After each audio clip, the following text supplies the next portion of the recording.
It's time now for Cody High School basketball on 103.3 The Range. Coming up, it's the build-up to tip-off pregame show, presented by Cody Ace Hardware. You'll hear about today's matchups, updates about Cody High School athletics and around the state, and pregame interviews with both head coaches. Tip-off is moments away for Cody High School basketball. Now, sending you out to the court for today's games, here's the voice of the Bronx and Phillies, it's Wyatt Barichka.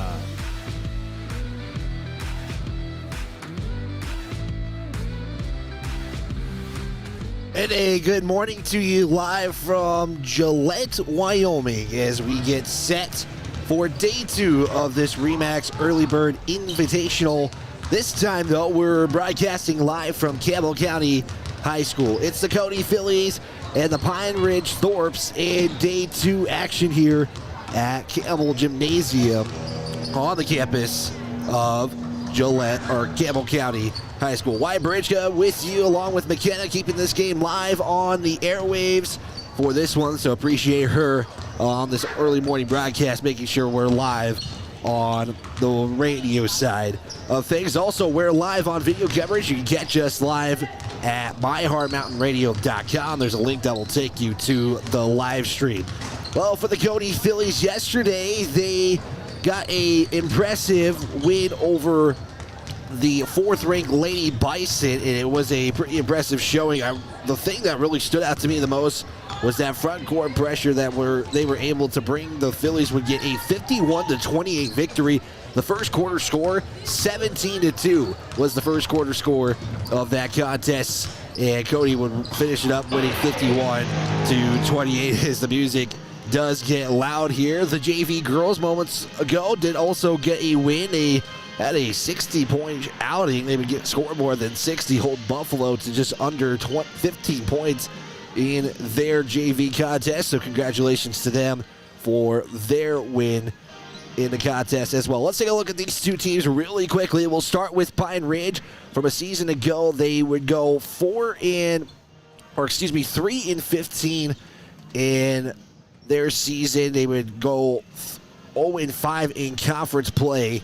And that's as much information as I was able to find. And I know I did see a comment from Pine Ridge High School. They look like they're joining us on the live stream. So welcome, Pine Ridge, and the fans of Pine Ridge watching this broadcast. And we appreciate everybody who tunes in on the radio or online video-wise on myheartmountainradio.com and 103.3 The Range. We're about 7 minutes away from tip-off. We'll take a bigger look at this matchup, as well as a pregame interview with head coach Chris Wagner. As we'll take our first timeout, we'll take a 2-minute timeout and get into that pregame interview. This is Cody Phillies basketball live on 103.3 The Range and online at myheartmountainradio.com. If you're looking for custom metal work that will stand the test of time, Cascade Services specializes in high-quality welding and fabrication for all of your needs. Whether it's stunning custom railings, sleek staircases, or unique metal projects, we bring your vision to life with precision and care. No project is too big or too small. Craftsmanship you can trust and built to last. Call Cascade Services today at 307-202-2433 to get started on your custom project. Woodward Tractor is your one-stop dealer for all your Takeuchi equipment and service needs. Takeuchi is known the world over for its purpose-built design philosophy, innovative technology, and dependable service after the sale. And now at Woodward Tractor, get 0% financing on all Takeuchi machines, excavators, track loaders, and wheel loaders. Special financing options are also available on Takeuchi brand attachments. See Woodward Tractor on Blackburn in Cody. With over 40 years of combined experience, Park County Glass can handle all of your auto and residential glass needs. Serving the Bighorn Basin since 1982 with quality you can depend on and service from the heart. Stop in or call your auto glass specialist at 307-587-9303. That's Park County Glass at 307-587-9303. Allstate agent Cale Mitchell is a proud supporter of Cody High School sports. At Allstate, you can bundle your home and auto for the lowest premium rates. Cale Mitchell is your local agent and provides great professional customer service to ensure that you got the best affordable coverage needs. Call Allstate agent Cale Mitchell at 307-527-6447. That's 307-527-6447. Allstate, you're in good hands. And we're back here live on 103.3 The Range, online at myheartmountainradio.com. This is your build-up to tip-off pregame show. It's presented by Cody Ace Hardware. It's your home, lawn, and gardening care store. Make sure you visit them at the Beck Lake Plaza on top of the Grable Hill in Cody. Also, big thanks to State Farm agent Jen Tallage, Pinnacle Bank, Wydot, Breadboard Sub Shop, Park County Glass, Allstate agent Cale Mitchell, Haskell's Furniture and Flooring, Keel Sanitation, Woodward Tractor, and also Canyon Therapy. Before we get into our pregame interview with head coach Chris Wagner, we'll also just take a look at these rosters real quick. I do not have a starting lineup for the Lady Thorpes of Pine Ridge, so I do apologize early on here in the broadcast to try to get that information. I didn't reach out and was not able to hear back from them, but it should be an exciting matchup nonetheless. This Pine Ridge team has actually a couple of underclassmen, 8th graders to be exact, and we'll talk a little bit more about this roster and the school name. I did find some research of how they actually got the name Thorpes in the contest as well. Cody Phillies again coming off of an impressive win. Grace Hayes led the way with 22 points in the contest, an impressive showing from her. They would have 2 in double digits with Cindy Simone as well. So with that, we'll take our pregame interview right now with head coach Chris Wagner. I want to make sure we get the full interview in, so let's get to that interview right now. It's time now for our pregame interview. Sending it back to the court with Wyatt Barichka with head coach Chris Wagner. Hey, Coach Chris Wagner of the Cody Phillies. Coach, first off, really good win to start the season. What were some just of the key takeaways from yesterday's game against Buffalo? Just our overall general effort. Girls were just working really hard. They're a very physical team. We answered back with that. Like, our team likes being physical. That's why we hit the weight room. So they always welcome it. So it was good to see them respond like in a good, clean way. But yeah, just overall, offensively, we're trying to push the ball quick and get to open spots. Attack the paint, try to get good paint touches, and then defensively just brought a lot of pressure and intensity. Like, it's our main goals, so they did a pretty good job of that. I was going to say, if there was maybe one thing that stood out to me yesterday as a team, it was the defense, the full court pressure. I mean, that just generates a lot of extra opportunities in a way. How much does that help your team in a little bit to generate extra points? Yeah, big time. Anytime they don't even have a chance to get a shot off and ball's back in our hands, in the long run, it's going to favor that team really well. We're big on just trying to dictate the tempo more than anything. So if we can make teams play faster than they want, great. If it's a team that really likes to play fast, we might intentionally try to slow them down a little bit, just in different ways. So it was a pace that we like to play at, and we're pretty comfortable with. So it worked out pretty well for us. Would you say conditioning is a big thing to play that kind of pressure basketball defensively? Just because, I mean, that's a lot of work going full court the whole time. It is. Unfortunately, we have, as you saw yesterday, we had enough players to rotate in and the depth to be able to sustain that. Whereas if we had, if we weren't as deep, we might be able to do it in glimpses, but we'd have to back ourselves out so we wouldn't run ourselves down too deep. I don't intentionally try to cram and be ultra conditioned at the beginning of the year. I'd rather work on our basketball concepts, and I'll live with a little bit of less conditioning at this time of year. We got 4 months to work on it, so we don't need to be in peak physical condition in December. But very pleased with the way that's just the girls have done a good job themselves individually of just staying in shape year round and being ready to go. Let's move on to today, Coach. I know when we talked early in the season and you didn't know nothing about this team. So the way I'll approach it is, what are some things you want to see just today from yesterday that you want to see today with this team? On the defensive end, I thought we reached way too much. We've been trying to call them on that in practice a little bit more and make them be aware of it. And, they came out like, we want to pressure, but not just the lazy reaching. If you go back and really watch us close, I know like we get steals and it looks like a lot of good things, but watch our feet, they go dead and our arms are just swatting at the ball. And we could have there's 2 fouls I saw that happened in the first minute that didn't get called that we probably would have got called on in most situations. And then now our starting 5 are having to play through foul trouble early. So that's the big thing to me, like bring the intensity, but we got to be smart about just applying pressure and just, try to tip the pass coming out, not going in trying to rip it out of people's hands all the time. I think if we can do that, I think it'll clean up some stuff a little bit more. Then when we get steals, it gets us out in better space and things like that. So offensively, yeah, it's kind of tough because we were playing mostly out of transition a lot, and then they were in a zone. So I thought we needed just some adjustments, just the way we were playing, getting back again, watching the film on that. There's areas of the court that we just weren't attacking that we should have. So perfect, Coach. Anything I left out? Anything you want to add before we head into the break?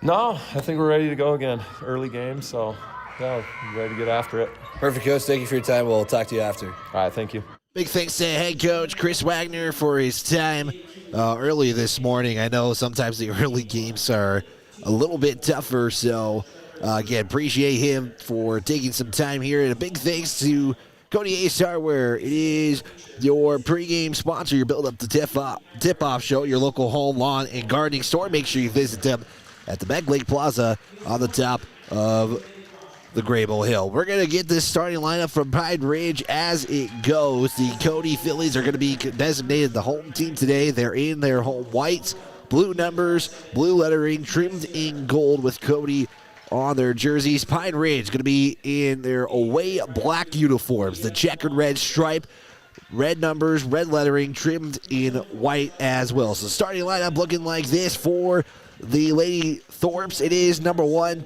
Tina Sierra. Should be followed by number 2, Mia Long Visitor. Number 24, it is Diana Long Visitor. She'll also be followed by number 25, Elena Means. And to round up the lineup, the starting 5 for the Lady Thorpes, it is number 32, Melina Lakota. And those are your starting 5 for the Pine Ridge Lady Thorpes. And for Cody, it's looking like this. It'll be number 0, Ellie Dallas, the junior, followed by the sophomore, number 4, Macy Ball, the lone senior of this Philly squad, number 15, Sophia Radakovich, number 21, Grace Hayes, and number 24, Sydney Simone. That is the starting 5 for these Cody Phillies, and the Bronx will battle Pine Ridge after this one. Again, big thanks to Cody Ace Hardware. Tonight, your scoreboard brought to you by Pinnacle Bank, the way banking should be. Did not get a result yesterday for Pine Ridge as they took on a non-varsity opponent. Couldn't find the score or the team that they played yesterday. It's Radakovich in the center circle, and she'll win the tip-off as Sydney Simone has it at the top. Swing it down to Ellie Touch on the near side. Touch inside pass to Radakovich as Hayes had the backdoor cut opening, and Simone could not find her, and the first possession will result in a turnover for the Cody Phillies. Pine Ridge plays A basketball. That is actually the second highest classification that I can find on the South Dakota Athletic Association website. Pine Ridge looking to get a win here, as that's going to be a turnover for Grace Hayes, and she'll get the early score and tack on an already impressive start to this tournament, and it's 2-0 in favor of the Phillies. Almost a turnover there, but Long Visitor will give it up to Sierra. Now swing it down to Mia Long Visitor. Launches a 3. It's good. That 3 good for Pine Ridge, and Mia Long Visitor with a triple to give Pine Ridge a 3-2 lead. Hayes dishes it off to Radakovich, rolls around the iron, and we'll have our first whistle foul of the contest. The long visitor going to be credited for the foul, as Radakovich will go to the line. First team foul for Pine Ridge. Radakovich knocks in the first free throw, and we'll get one more here for the Phillies. We're tied at 3s on your Pinnacle Bank scoreboard. First quarter action with 6:58 to go. Radakovich 2 for 2, perfect from the charity stripe. Makes it now 4-3 Phillies. Scoreboard here has it listed as the Bronx, but it is not the case. Here's a drive in. It's going to be a turnover for Pine Ridge. And we'll make sure to get everything fixed here at our live stream. Make sure you feel free to chime in. Let us know where you're watching from today. Do have some viewers and listeners from Pine Ridge, so we appreciate them tuning in. Long visitor at the top, matched by Hayes. The Phillies running man-to-man defense. Means now, we guarded by Talich, looking to give it up now to Sierra, and we'll have a jump ball. It'll favor the Lady Thorpes. 6:30 to go. Here is, again, early morning game. There's some school going on, and hear a bell quite a bit. So if you hear that, that's what that is.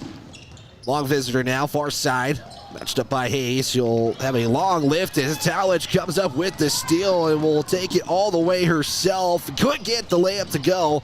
Ball will secure the rebound though.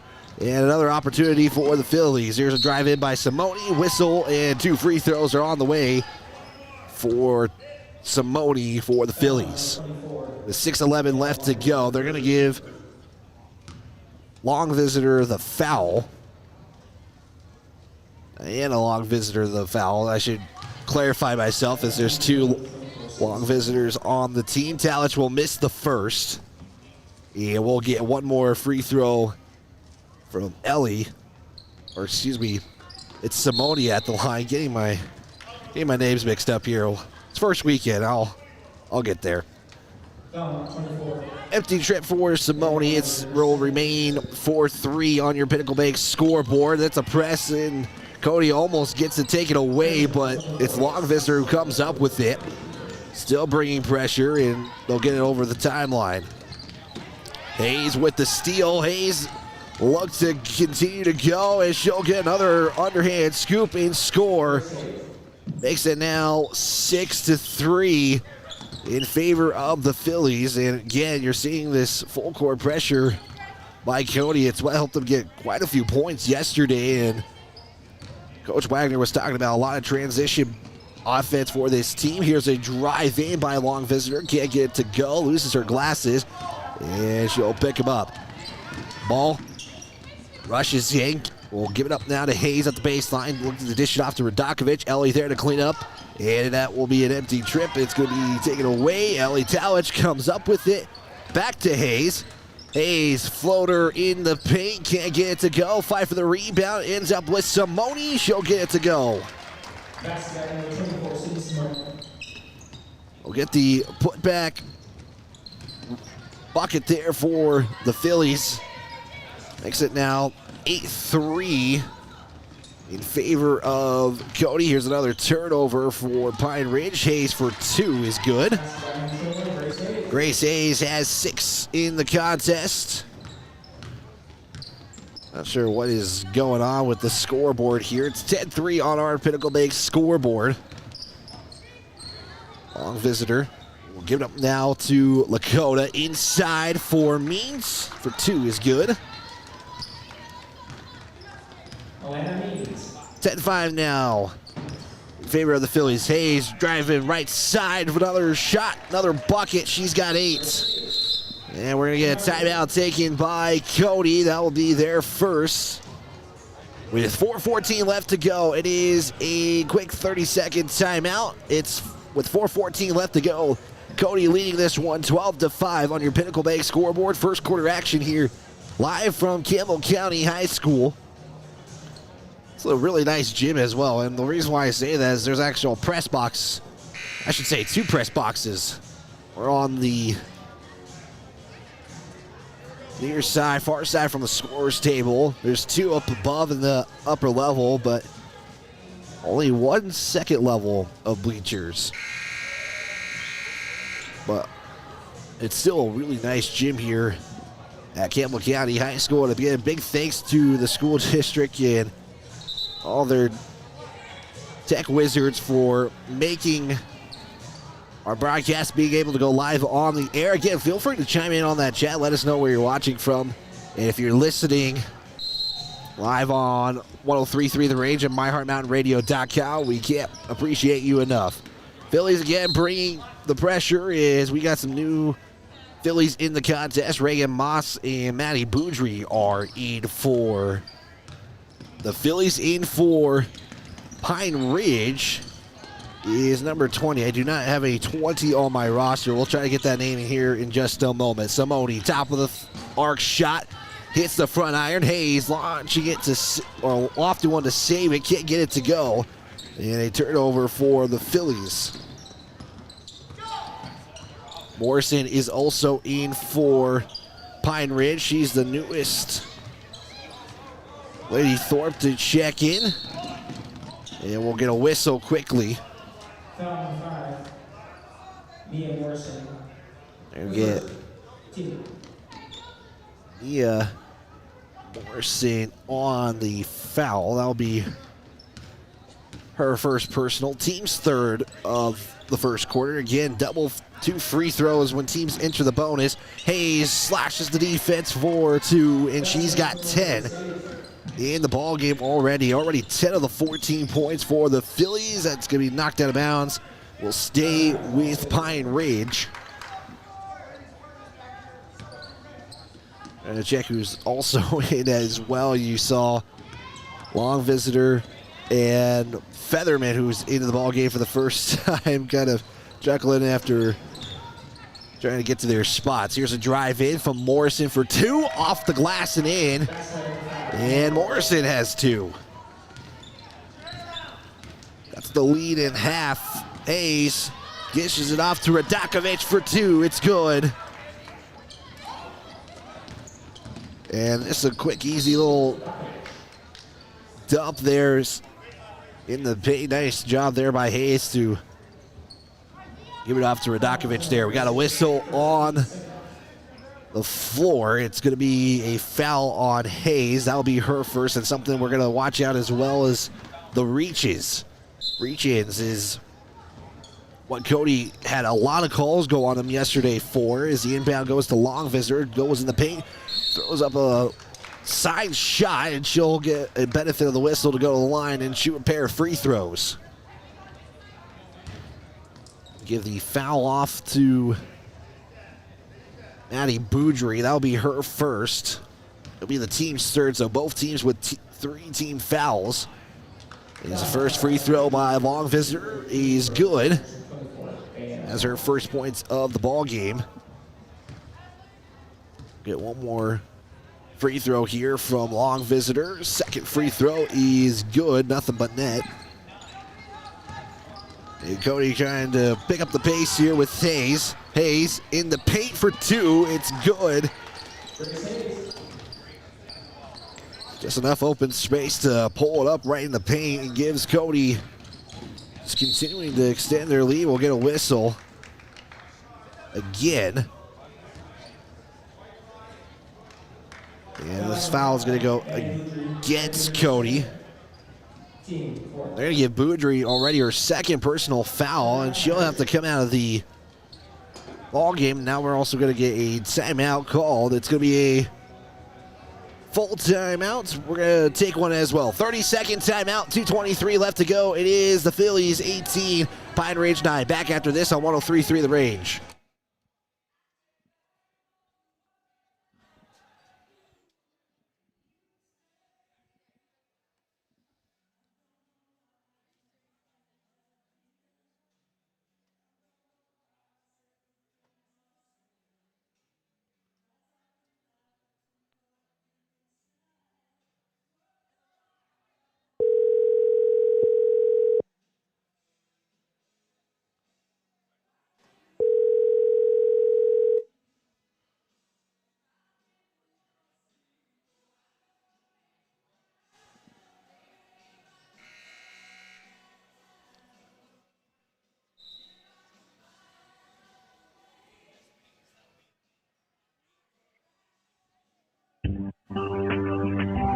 Quick timeout there as we are back on the air. We apologize for our radio side of things. We are hopefully back on the air. Cody leading this one 18-9 on your Pinnacle Bank scoreboard with 2:23 left to go. The timeout was taken by Pine Ridge. They take their first of 5. Cody Phillies with 14 fouls, so if Pine Ridge can get one more to go against them, that would put them in the bonus where 2 free throws would come for the Lady Thorns. There's a behind the pass, it looked like, courtesy of Olivia Featherman, and they're chuckling about that one. Had a little opening, but felt like that closed quickly. As Featherman will check out long visitors back in. She'll get the inbound pass, pull it up for 3. He'll hit the back iron, rebounded by Talich. The ball will give it up to Hayes. Hayes for 2. It's good. And again, it's just the quick transition offense or the quick transitional buckets that are helping this Phillies team get to the score they are, and it just helps them out quite a bit. And they've done that a while. Here's another turnover.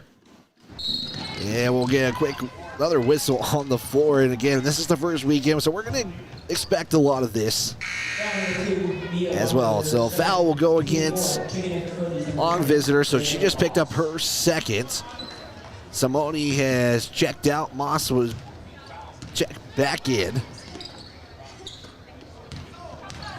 Also in is Agadal for the Phillies. Moss on the near side will bring it up with a couple of dribbles. Here's the give now to Ball. Ball to Talich. There's long visitor there with the defense. We're going to get a foul on Pine Ridge. That will put Cody in the bonus. Going to give the foul off, I believe. Diana Long visitor will.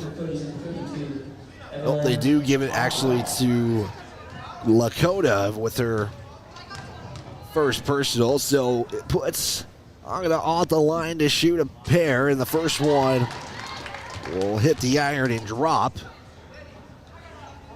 Cody up now by 12. 21-9 on your Pinnacle Bank scoreboard. 1:27 left to play. Quarter number 1 here at Campbell County High School, and Evelyn gets a perfect trip from the line, 2 of 2. Makes it now 22-9. Cody getting set to create the trap, and at midcourt, able to do so. Hayes to Talich for 2. It's good. Hayes gets credited for the assist. And Cody, again, just keep transitioning. Another turnover.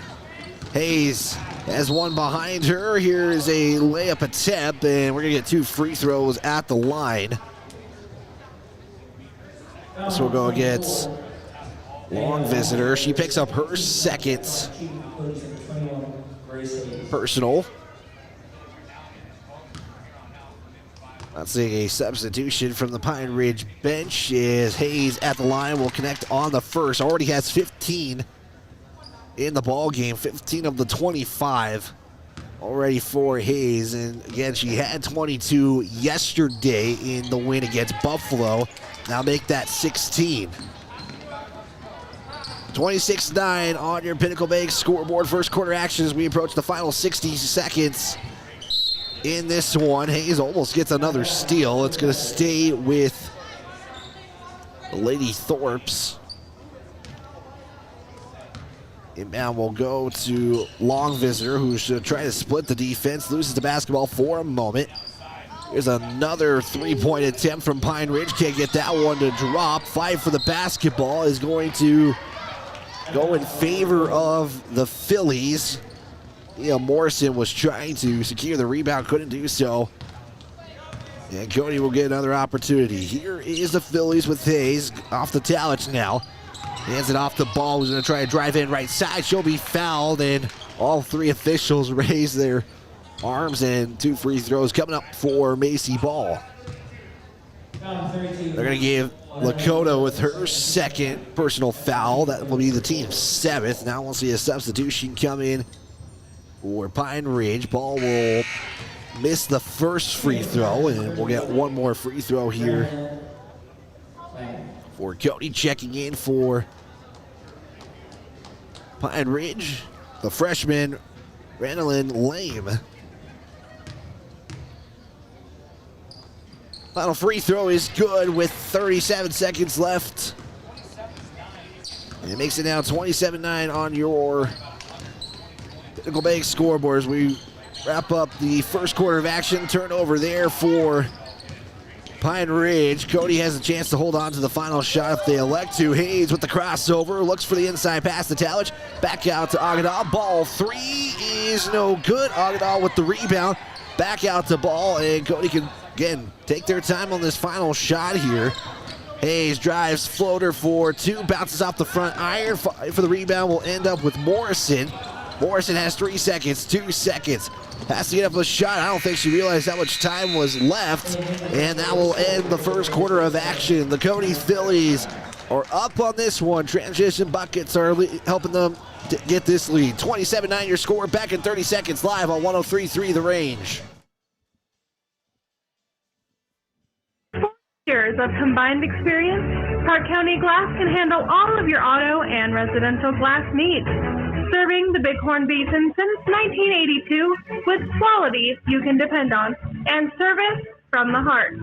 Stop in or call your auto glass specialist at 307-587-9303. That's Park County Glass at 307-587-9303.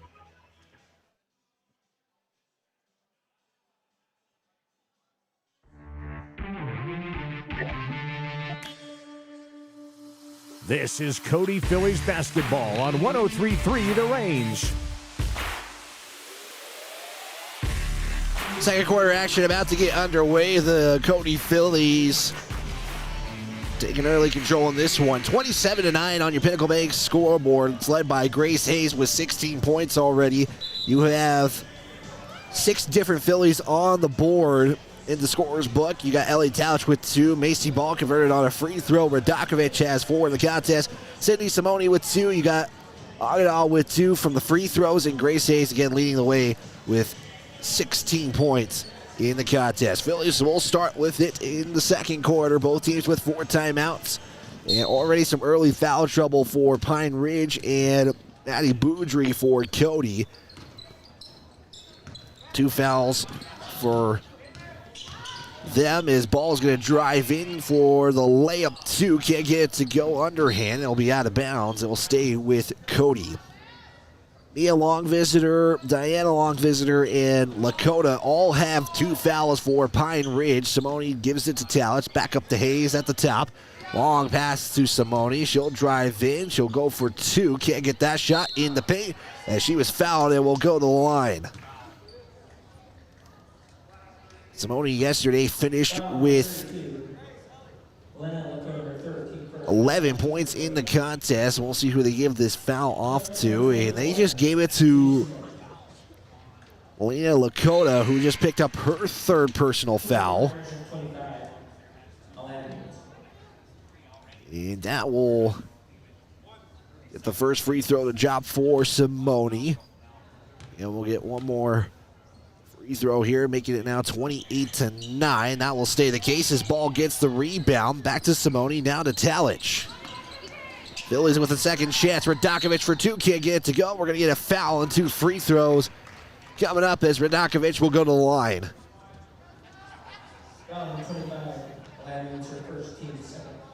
The second team foul for Pine Ridge in the quarter. They're going to give Means her first. Radakovich at the line was perfect a moment ago, and she'll continue that streak of 3-3. The Phillies already 9-12 from the charity stripe. 32 seconds in. Here's the second free throw. It's good. And Radakovich knocks a perfect trip again. She's 4 of 4 on the day, making it now 30-9 on your Pinnacle Bank scoreboard. Here comes Pine Ridge. Long visitor. Emily guarded there, loses the basketball for a moment. 5-4 the basketball, ends up with Cody.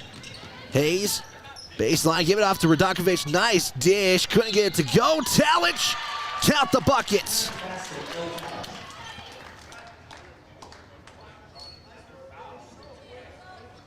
Again, it's the second chances for Cody.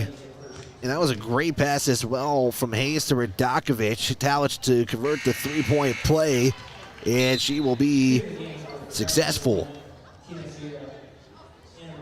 Not even a minute in, and Cody has already put 6 points up in the second quarter. Prime Ridge looking to break that second quarter bucket seal. Long visitor has done a great job splitting the defense early on. Hayes will come up with a steal, foul, and another score. I'm just trying to play catch up here. Hayes now with 20. They're going to give the foul off to Mia Long visitor. I'll be her third personal. Shot is no good on the and one attempt. An extra opportunity as ball for three. He's no good. Hayes with the rebound. She'll try to put it back up. Talich, one extra time, gets it to go. Talich with 7 points and 3 boards in the first half. Hayes will have him knocked out of bounds. They'll stay with Pine Ridge with 6:32 left to go. And we're going to get a timeout from Pine Ridge. They're going to take a quick 30, so we'll keep it here. Let's give a big thanks to some of our sponsors who make this broadcast possible. A big thanks to Cody Ace Hardware. It's your home, lawn, and gardening store. Make sure you visit them today at the Beck Lake Plaza. Whiteout, seatbelts save lives. Buckle up every time you get in your vehicle. Breadboard Sub Shop, located on the top of Grable Hill in Cody, who recently just celebrated 30 years in business in Cody. Congratulations to Breadboard, as well as a lot of congratulations. Bradley McKenzie of the swim team is in Texas competing at the Junior Nationals for the west side of the United States. You had the CHS We the People team make it to a Nationals as well. And Sofia Radakovich was down there recently for Cody. So a lot of success and a lot of good things happening in the Cody community here recently. Here's the inbound pass to Morrison. At the top is matched up by Ball. Morrison's going to give it up now to Sierra. Sierra is going to have that stolen away from Hayes. That's going to be a turnover for Pine Ridge, and Hayes for two is good. Long pass. It was stolen by Talich, as it was like basically back in the hands and got to give it up. Nice pass from Hayes. Simone for three. That cashes in. Looked like he was going to lose it for a moment, but nice job giving it off to Simone. He was wide open for that three. Back to Morrison. Hayes will poke it away. Hayes now will stop and can't get the first one to drop, but she'll get the second one to go in. And trying to catch up on my scoreboard here. I apologize. 44-9 on your Pinnacle Bank scoreboard if you're watching the live stream. Also online at myheartmountainradio.com and live on our radio waves 103.3 The Range. Pine Ridge will turn it over. And checking into the ball game is the freshman Olivia Featherman. And I just realized one of the players who is in 8th grade was one of the starters in Mia Long visitor. You're seeing 8th graders get some opportunities at the varsity level. Nice pass inside to Radakovich. Can't get that one to drop in, and we'll have a jump ball. It's going to favor, though, Pine Ridge on the jump ball. 5:02 left to go in the first half here. We'll have our Keeler Sanitation halftime reports after the conclusion of second quarter action as we're nearing the midway points. And we're going to see Sierra get tied up there with a couple of Phillies. Jump ball. The arrow will favor the Phillies with 4:50 left to go. He's on the inbound. Seeing also Pine Ridge run man-to-man defense as well. Simone was looking for Talich, and that will turn it over. And that's unofficially when I have the third turnover of the contest. Again, all stats team-wise are unofficial. Inbound to Sierra. At the top. Will come to the near side. Now back around. Trying to drive in right side. Will lose it. And it will end up in the hands of Simone as she will get the steal to Talich. Now to Hayes inside for two. It's good. Hayes is 4 points away from 30 in the first half. Another takeaway there for the Phillies. This is Talich who will have the whistle, and she'll go to the line and shoot a pair of free throws with 4:03 left to go. Foul's going to go against Long Visitor. And a Long Visitor. She just picked up her third. And we'll see some substitutions here in just a moment. Moss is going to check in for the Phillies as Talich couldn't convert on the first free throw. Simone will check out a couple of substitutions as you're going to see Sue down. Ina's check in. I'm trying to get all the numbers here, so I apologize. Also in is Lane for the Lady Thorpes. Talich did convert on the second, and it makes it now 47-9. And we're going to see Cody end up with it. Here's a pass to Hayes. Hayes looks inside for Talich, then there's a whistle, and it will go out of bounds in favor of Pine Ridge.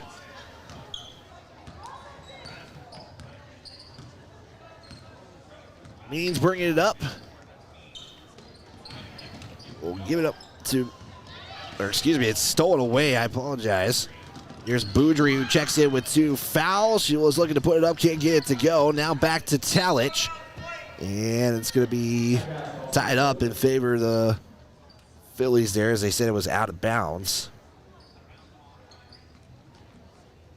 3:22 left to go. First half action. Hayes look to Radakovic. There's a spin inside the paint. Can't get the shot to go. And back to the Lady Thorpes.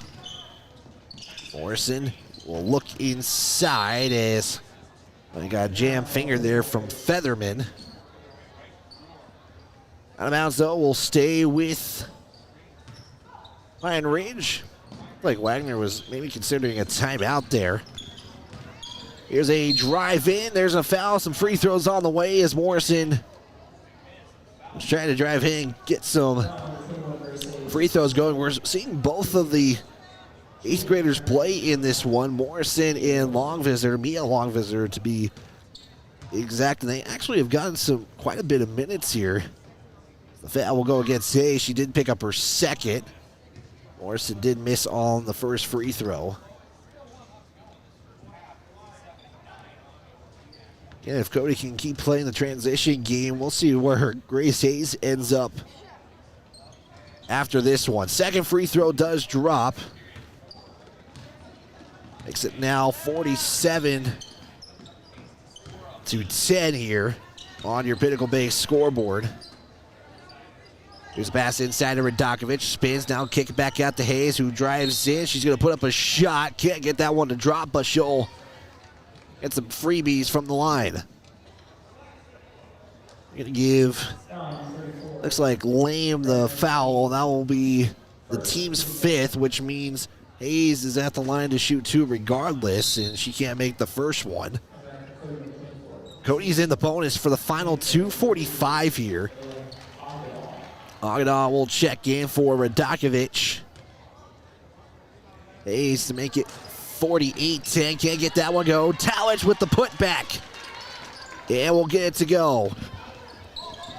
Almost just had a catastrophic camera failure there. Here's a shot attempt from Morrison. Can't get it to go. Hayes secures the rebound. Gives it off to Boudry for 2. And that is good.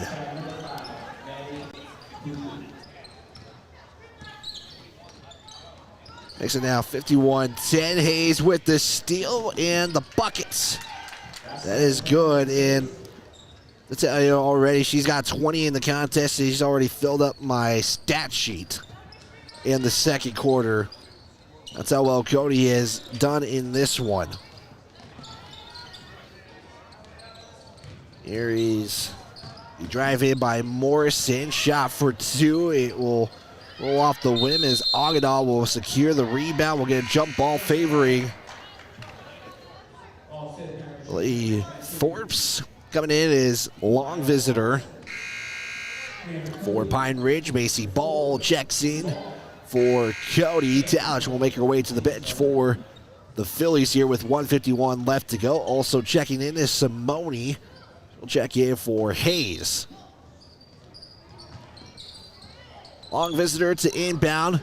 We'll give it up now to Featherman. Back to long visitor for three. Can't get that shot to go. Agadal secures the rebound for the Phillies, and it will be out of bounds, and Pine Ridge will get it right back as Moss will lose control.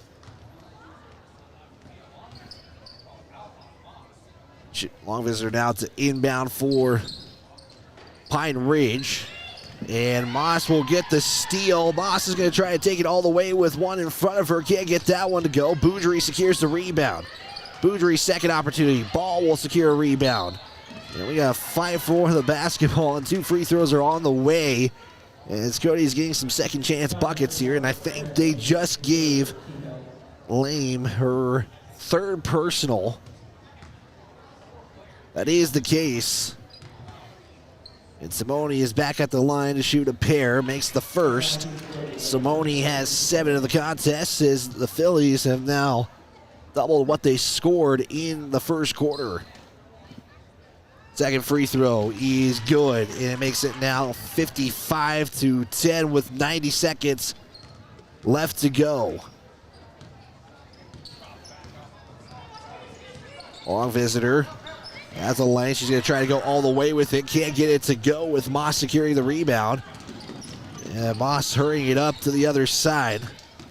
Making the camera go slow. Agadal kick out to Simone. Drives in right. She'll travel first, though, before the dribble.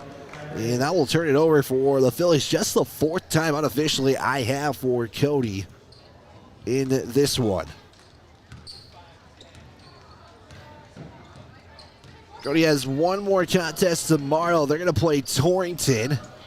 And there's a loose basketball, and that's going to favor Cody. We'll take on Torrington. That is a 9:30 start. So Cody's going to get a couple of early morning games to start this season. They'll be in Lander next week. Boys are in Douglas as Agadal will get the 2. Final minute here, 45 seconds to be exact, as long visitor will go to the far side. Just trying to get something going here. Long visitor gets the screen from Featherman. It's going to be an offensive foul on Featherman. And the Phillies will get it back, and that is going to be another team foul, but it's an offensive foul, which doesn't put Cody in the bonus this time around. Simone at the top now comes to the near side. She'll lose the basketball, and it's going to be a foul. We're going to get free throws now regardless, as long visitor will pick up her 4th personal foul. That is the case, and we're going to get a substitution here as Sierra is going to check in after the first free throw. Simone looking for 9 and 10. Now we'll just be looking for 9 after missing the first free throw. 28.5 to go. Sierra has checked in for Pine Ridge. Second free throw is good. Making it now 58-10 with 23 seconds left to go. Having some more Pine Ridge fans tuning in as Alfonso Belt is checking in from Colorado. Thanks for tuning in. Here's a steal for Cody. It's Agudal who comes up with it. Agudal gives it off to Boudry. Thought about one way, goes the other, gets the two to go. And at the buzzer, Matty Boudry will put it in for two, and that is how the half is going to end. The Phillies put up 60 in the first half. We're going to step aside for a 2-minute timeout. We're going to recap this first half and talk a little bit more about what is happening with this early bird invitational. We'll take a 2-minute timeout. It is on your Pinnacle Bank scoreboard. It is the Phillies 60. It is the Lady Thorpe's 10. Let's take that 2-minute Keel Sanitation halftime report. That's next, right here on 103.3 The Range, a Hard Mountain broadcasting station.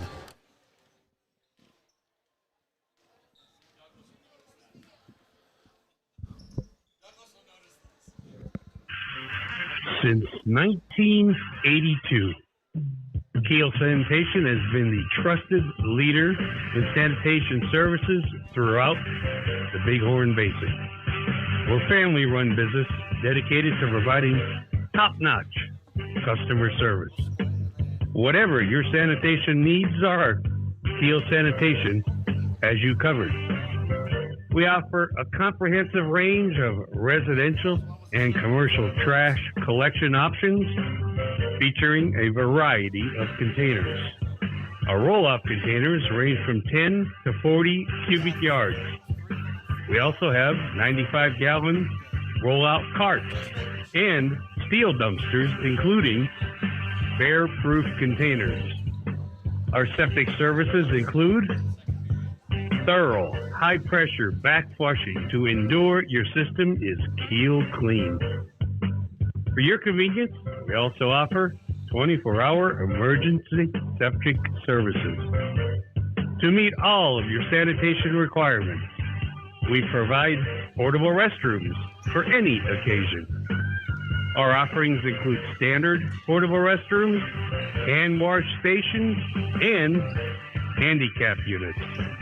We also specialize in services for the oil field, including portable restrooms, potable water, roll-off containers, and vacuum services. Be sure to check us out, keelsanitation.com. We're also on Facebook. Look for us in there under Keel Sanitation. Give us a call, 307-587-6616. Go Cody Bronx.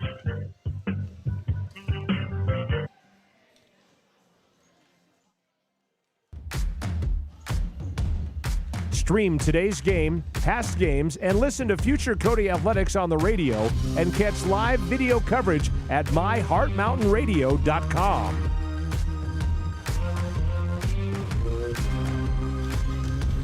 Back here on 103.3 The Range, the Phillies put up 33 in the second quarter, and we're running away with this one. Your halftime show is presented by Keel Sanitation. And it's your halftime report. The Cody Phillies 60, Pine Ridge 10. Taking a look at some numbers here for the Phillies we'll take a look at the team stats first. We'll take a timeout after that, though, in just a moment.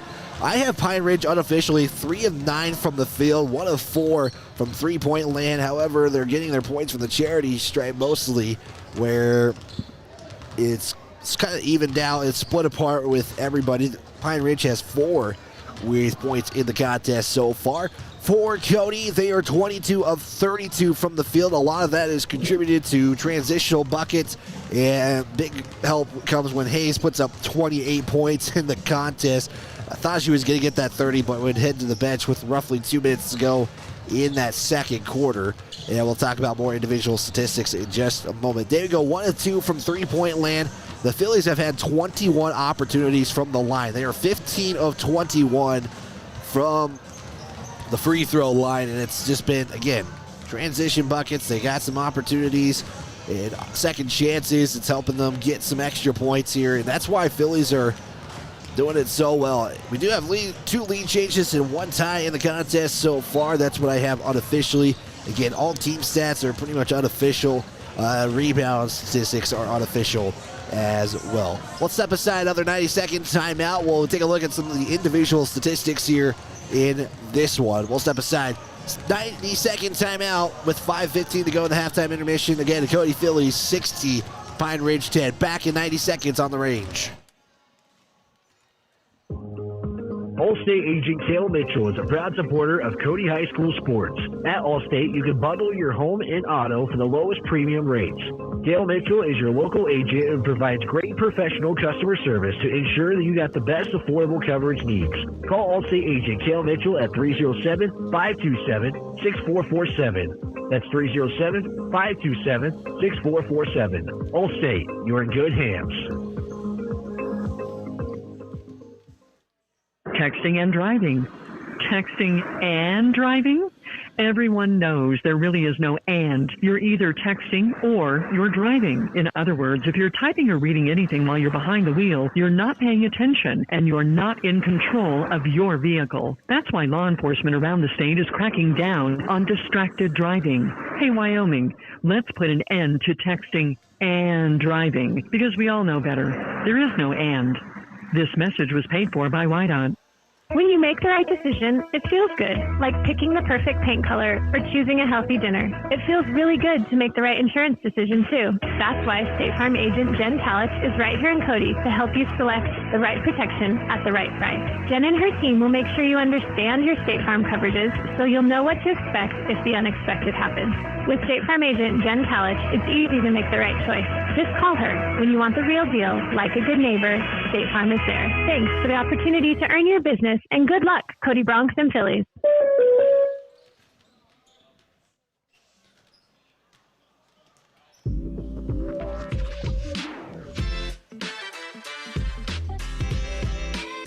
We continue the Kiel Sanitation Halftime Report. Here's Wyatt Barichka. Halftime here in Gillette. It's all Cody in this one. They are leading on your Pinnacle Bank scoreboard 60-10 in favor of the Phillies. It is your Kiel Sanitation Halftime Report. We'll take a look at some of the statistics individually real quick, though, quarter by quarter, because I forgot that. Cody would score 27 and hold Pine Ridge to 9 in the first, and then it would be 33-1 in that second quarter in favor of the Phillies. That's how your score is in this one. Individually, we'll start with Pine Ridge. It's led by two players, Mia Longvisitor and Mia Morrison, both with 3 points. Diana Longvisitor, Elena Means each have 2 points in the contest so far. Something to look out for, it is Mia Longvisitor with 4 points in the contest, or 4 fouls for Pine Ridge, and she is 1 foul away from having to sit out the rest of this contest. Those are Pine Ridge statistics in this one so far. For the Phillies, again, it's led by Grace Hayes. She has her second 20-point game of the season, 28 points and 3 rebounds unofficially. Ellie Talich with 10 points, 4 boards. Macy Ball has a point with 3 rebounds.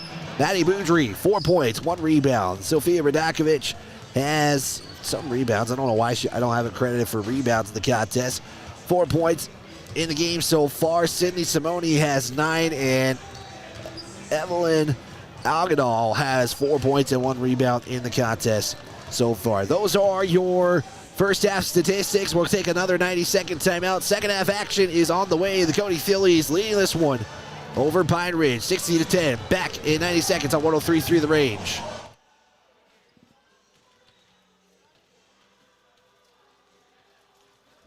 With Haskell Furniture and Flooring, we are a proud supporter of the Cody Bronx and Phillies this season. If you want selection, we have the best selection for you with the best prices. From mattresses to flooring or recliners to fireplaces, we have everything you need in stock. No need to drive out of town when we have everything here locally for your next selection.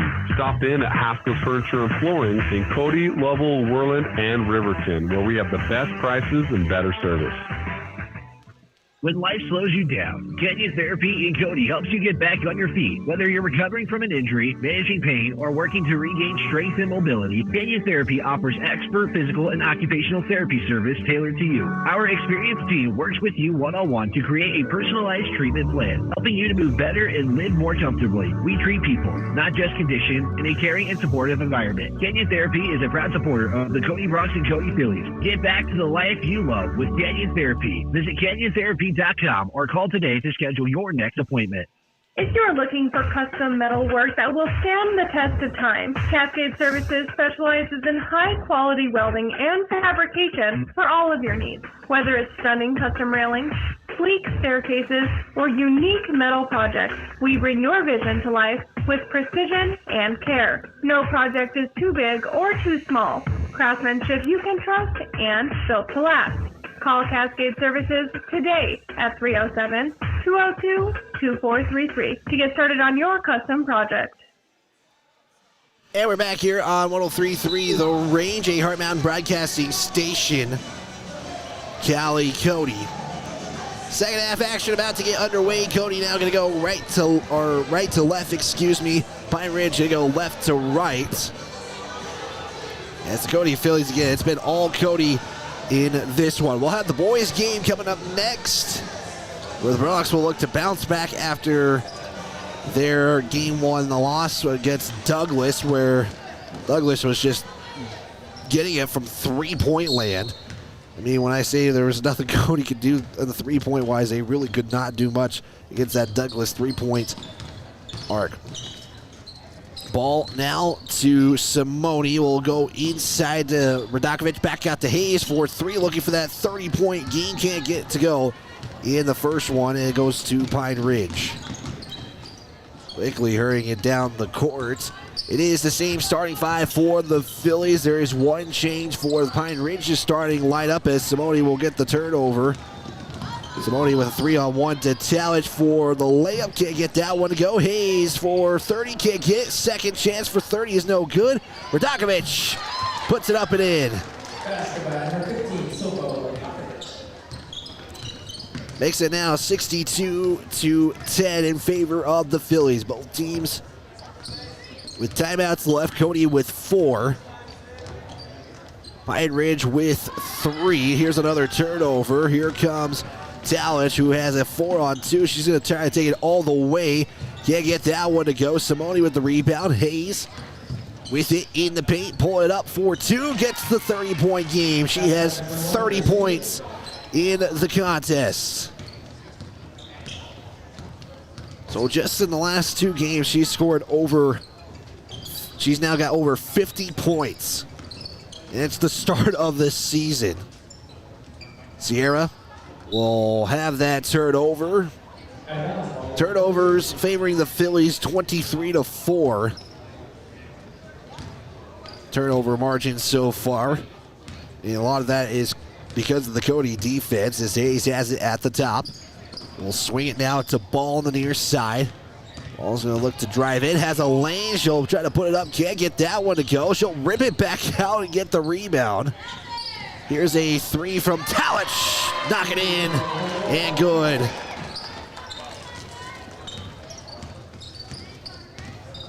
Cody quickly with 7 to start the second half. Sierra will drive in. Here's a kick out now, bouncing inside. Is bringing it out. Is down minus. Sierra for 3. Count it. And Pine Ridge looking to just build some momentum in this second half, as they got another game tomorrow. Everyone's going to get one more game tomorrow. Ball for 3 is going to bounce off the right iron, and we're going to get a foul, late whistle here. And some free throws are coming from AC Ball. Let's see who they give this to, because Pine Ridge again has foul trouble, and it is Diana Long visitor who has 4 fouls. As Macy Ball can't convert on the first free throw. We'll get one more free throw here as we're going to see the substitution come in after the free throw. Ball gets 3 free throws because this was from 3-point arc. And checking in for Pine Ridge, it is Mia Morrison. Ball can't get the third one to drop. It is rebounded by Hayes, though. Hayes the ball. Here's a drive in for Simone right side. Goes underhand for the layup. Radakovic, rebound, put back, count the bucket. And Sofia Radakovic is 2 points away from double digits. Cody's got 2 already, and Ellie Dallage with 13, Grace Hayes with 30. Radakovic just going to get 1 opportunity from the line, making a 3-point play. She can't get it to go. Dallage, though, with the rebound and a putback. And so instead of just getting 3, it's Cody getting 4 on that last possession. Almost taken away by Dallage.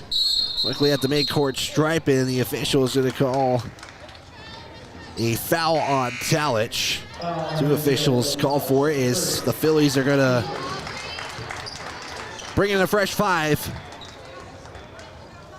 Reagan Moss, Aubrey George, you got Evelyn Agada, Mally Morager, and also it is Mally Merritt. Excuse me, that is not Mally Merritt. I'll get that number. It's Maddie Boudry. I apologize. Shot's no good. Boudry will secure the rebound. And she quickly hurries it up to Moss. Moss is going to try to go for a quick 2, and she'll be fouled and get on the line and shoot a pair. We are in the mercy rule as well, so this clock is just going to continue to count down even with the stoppage. Moss can't convert on the first free throw. We'll have 1 more here. Foul will go against Morrison. She just picked up her 2nd. Moss looking for this free throw. Can't get it to go. Agada did secure the rebound, but lost it. It goes back to Pine Ridge. Here's a 3-point shot that's not good. And once again, fighting for the rebound. 3 from George.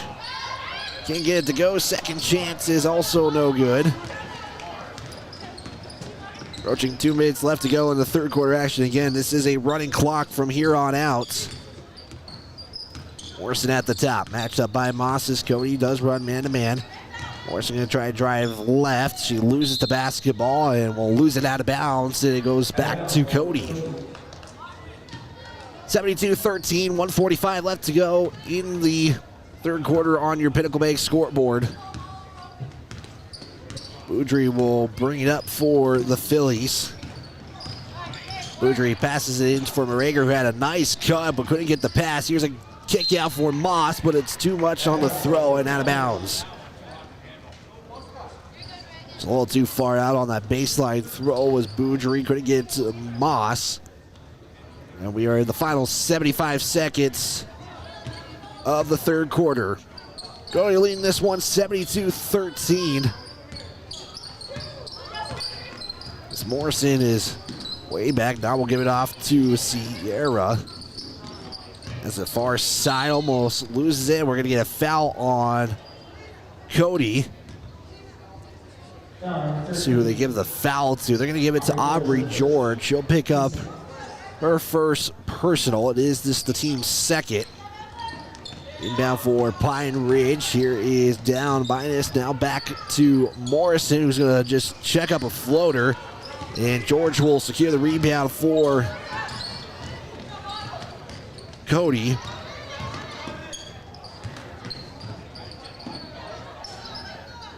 And we got 5 for the basketball. It's going to be a traveling call on Pine Ridge. Lakota was able to get it, but she couldn't really do much with it after.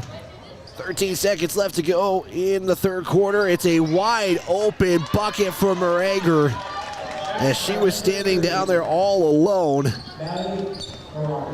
Boudry gets the assist, and that is how the third quarter is going to end. It is all Cody in this one. They put up 14 in the third. We're going to take a 30-second timeout. Your score, Cody 74, Pine Ridge 13. Back in 30 seconds on 103.3 The Range. Woodward Tractors, your one-stop dealer for all your Takahouchi equipment and service needs. Takahouchi is known the world over for its purpose-built design philosophy, innovative technology, and dependable service after the sale. And now at Woodward Tractor, get 0% financing on all Takahouchi machines, excavators, track loaders, and wheel loaders. Special financing options are also available on Takahouchi brand attachments. See Woodward Tractor on Blackburn in Cody.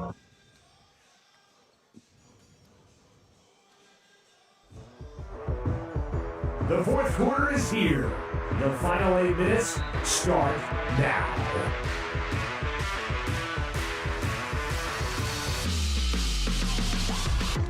It's all Cody in this one. They lead on your Pinnacle Bank scoreboard 74-13. Is Pine Ridge will start with the basketball here in the fourth quarter. Boys game coming up next, and we're going to have the clock have 4 seconds, and not sure what is going on here as both teams are playing, and we got a whistle on the court. Yeah, there was definitely a clock malfunction. There was 4.4 seconds left on the clock. Now they got it reset. And we'll just see Pine Ridge have it at the baseline. Really get this fourth quarter going. They have 7:36 left now. They just had to count the time that was played. Inbound will go to Morrison to start fourth quarter action here. Again, clock will continue to run no matter what, even on dead ball. Whistles. Sierra looks for the inside pass. Radokovic was trying to get the steal, couldn't do so as Means has it. There's a shot that's good. It is Means with the bucket, and we're going to get a whistle quickly and a turnover by the Phillies.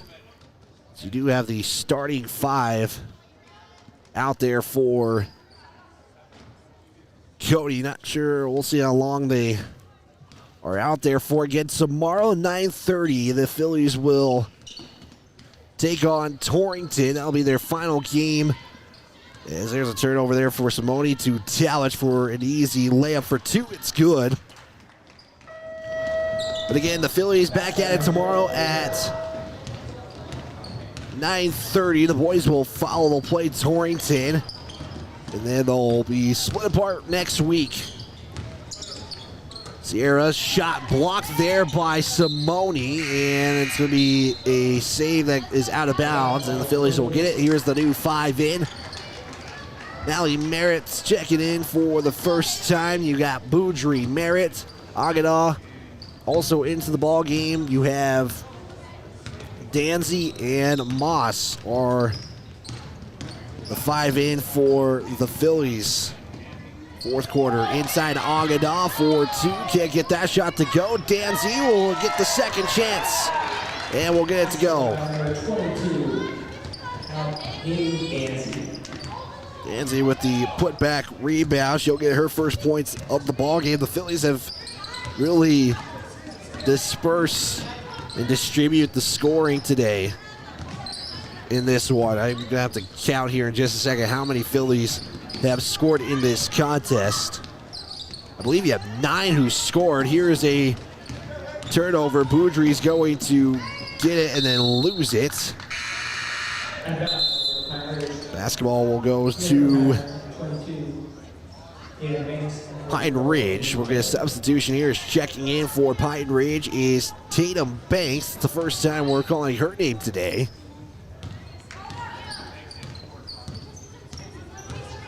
Down by this, we'll give it off to Morrison. There's the swing now to Featherman. You've also got Rain Featherman in the ball game for the first time. Inside for down Byness, who I'll see that shot go out of bounds. Cody's going to get it back where we are at 4:38 in the fourth quarter. Again, the boys' game will start after the conclusion of this one. We'll have our quick breadboard sub-shot post-game report. Merritt's going to give it off to Moss, who's going to drive in, bounce pass it off to Agada for 2. Shot a little too much on that one, and we're going to get a whistle, and the Phillies will get called for a foul. They're going to give Evelyn Ogadaw the foul. Her first personal. It's the team's first. Again, this clock has counted down the entire time. We're under 4 to play here. Morrison, the 8th grader, will have that be taken away. Merritt's going to come up with it in a 5-4. The basketball's going to be rolled to Boudry. Boudry going to quickly give it off to Moss inside Ogadaw. And Ogadaw will have it go all the way to Merritt. And out of bounds, staying with the Phillies. Got George and Morager checking back in, so the entire Phillies squad going to get some minutes in this fourth quarter as well as the entire game. Boudry has checked out as well as Ogadaw. George left side, and we'll get a foul call on Pine Ridge. I believe you're going to get a call from down minus. George looks to give it off to Merritt. Can't get it. It's going to be a turnover on the Phillies. And we're under 3 to play here. And the games tomorrow will be here at Campbell County High School if you're going to make your way up. I know Thursday there was some snow on the mountain, so if you are driving, please stay safe, as well as if you're just driving in general. Featherman will kick it out now to Means. And off to Long Visitor, who's checked in with 4 fouls. Danzy is going to secure the rebound for Cody. George to Moss in the paint, is going to shoot it from 8 and be fouled and go to the line. Cody trying to get to that 80-point mark as the foul is going to go against down minus. First free throw for Moss will drop. Moss has her first points of the ball game. Now you have 10 Phillies in the scorer's book. Final free throw, no good. It is Morager with the rebound and the putback. And the Phillies have surpassed that 80-point mark in the contest. 90 seconds left to play. Long Visitor matched up by George. Here's the give, and they're going to just throw it around. Get it to an open person. It goes out of bounds, stays with Pine Ridge. 80 seconds left to go. Inbound. Will roll out of bounds, touches the foot of George. And the final 70 seconds are here. Pine Ridge are having 3 line up together. They're going to try to get Long Visitor the inbound pass. They're able to do so. We're going to get a foul on Moss. Moss will be credited for the foul there. Yeah, they were trying to get Long Visitor open for a 3 just with that setup there. And she does get it again. George will switch on her matchup defensively. And this is going to do it here on a Friday now afternoon in this contest. Long Visitor going to throw up a 3. It's good. Long Visitor gets her, I believe, first bucket of the contest. I'll check here in just a moment. Danzy for the layup, can't get it to go. And that's actually Long Visitor's second 3 of the ball game. It's a turnover on the Phillies after it went out of bounds. Final 10 seconds here. The Phillies are going to go to 2-0 to start the season. And our quick breadboard sub shop postgame shows Long Visitor is going to be fouled with no time left on the clock. And not sure if they're going to let her do the free throws or not. And they're going to call it. That's the final.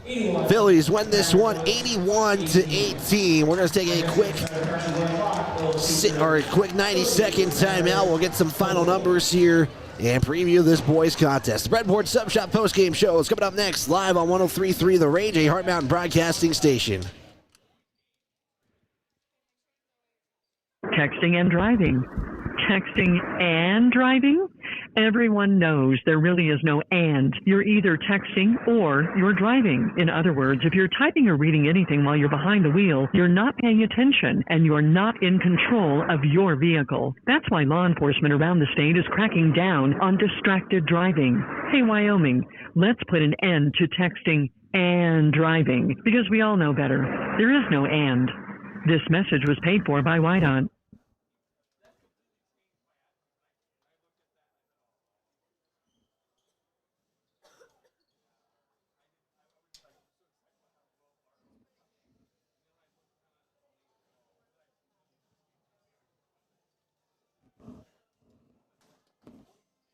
When you make the right decision, it feels good, like picking the perfect paint color or choosing a healthy dinner. It feels really good to make the right insurance decision, too. That's why State Farm agent Jen Talich is right here in Cody to help you select the right protection at the right price. Jen and her team will make sure you understand your State Farm coverages so you'll know what to expect if the unexpected happens. With State Farm agent Jen Talich, it's easy to make the right choice. Just call her. When you want the real deal, like a good neighbor, State Farm is there. Thanks for the opportunity to earn your business, and good luck, Cody, Bronx, and Phillies. Hey guys, this is Zach Haskell with Haskell Furniture and Flooring. We are a proud supporter of the Cody, Bronx, and Phillies this season. If you want selection, we have the best selection for you with the best prices. From mattresses to flooring or recliners to fireplaces, we have everything you need in stock. No need to drive out of town when we have everything here locally for your next selection. Stop in at Haskell Furniture and Flooring in Cody, Lovell, Worland, and Riverton, where we have the best prices and better service.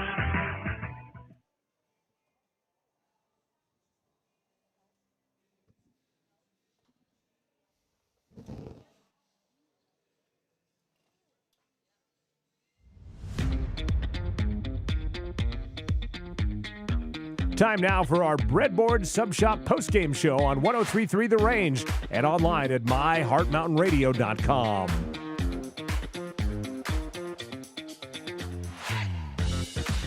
Final here in Gillette for the Cody Phillies. They take a 81-18 victory over the Lady Thorpes of Pine Ridge. As you're seeing the final score there, post-game show brought to you by Breadboard Sub Shop, located on the top of Grable Hill in Cody, celebrating 30 years of business. The Phillies would put up, again, 81 total points. That fourth quarter was a 75 scoring output.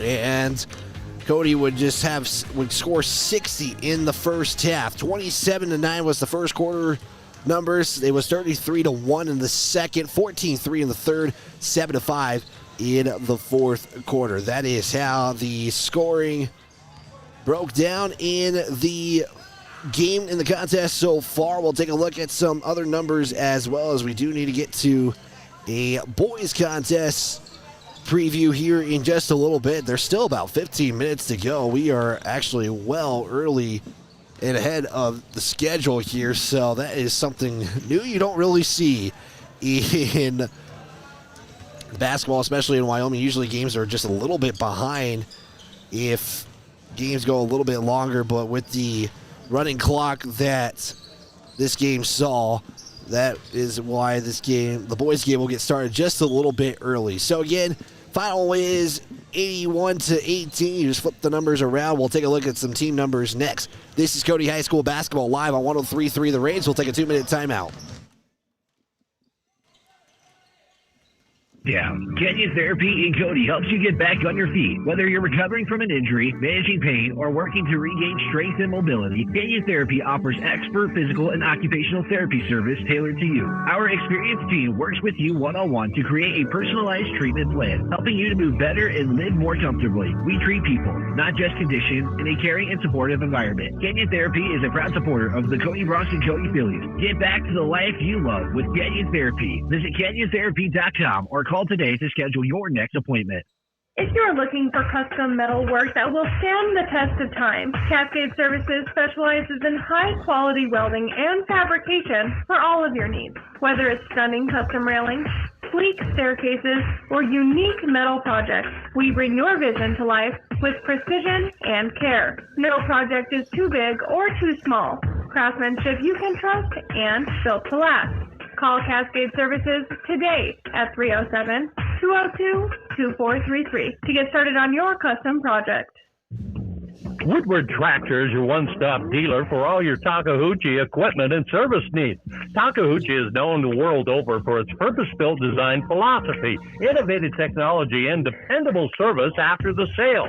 And now at Woodward Tractor, get 0% financing on all Takahouchi machines, excavators, track loaders, and wheel loaders. Special financing options are also available on Takahouchi brand attachments. See Woodward Tractor on Blackburn in Cody. With over 40 years of combined experience, Park County Glass can handle all of your auto and residential glass needs. Serving the Bighorn Basin since 1982 with quality you can depend on and service from the heart. Stop in or call your auto glass specialist at 307-587-9303. That's Park County Glass at 307-587-9303.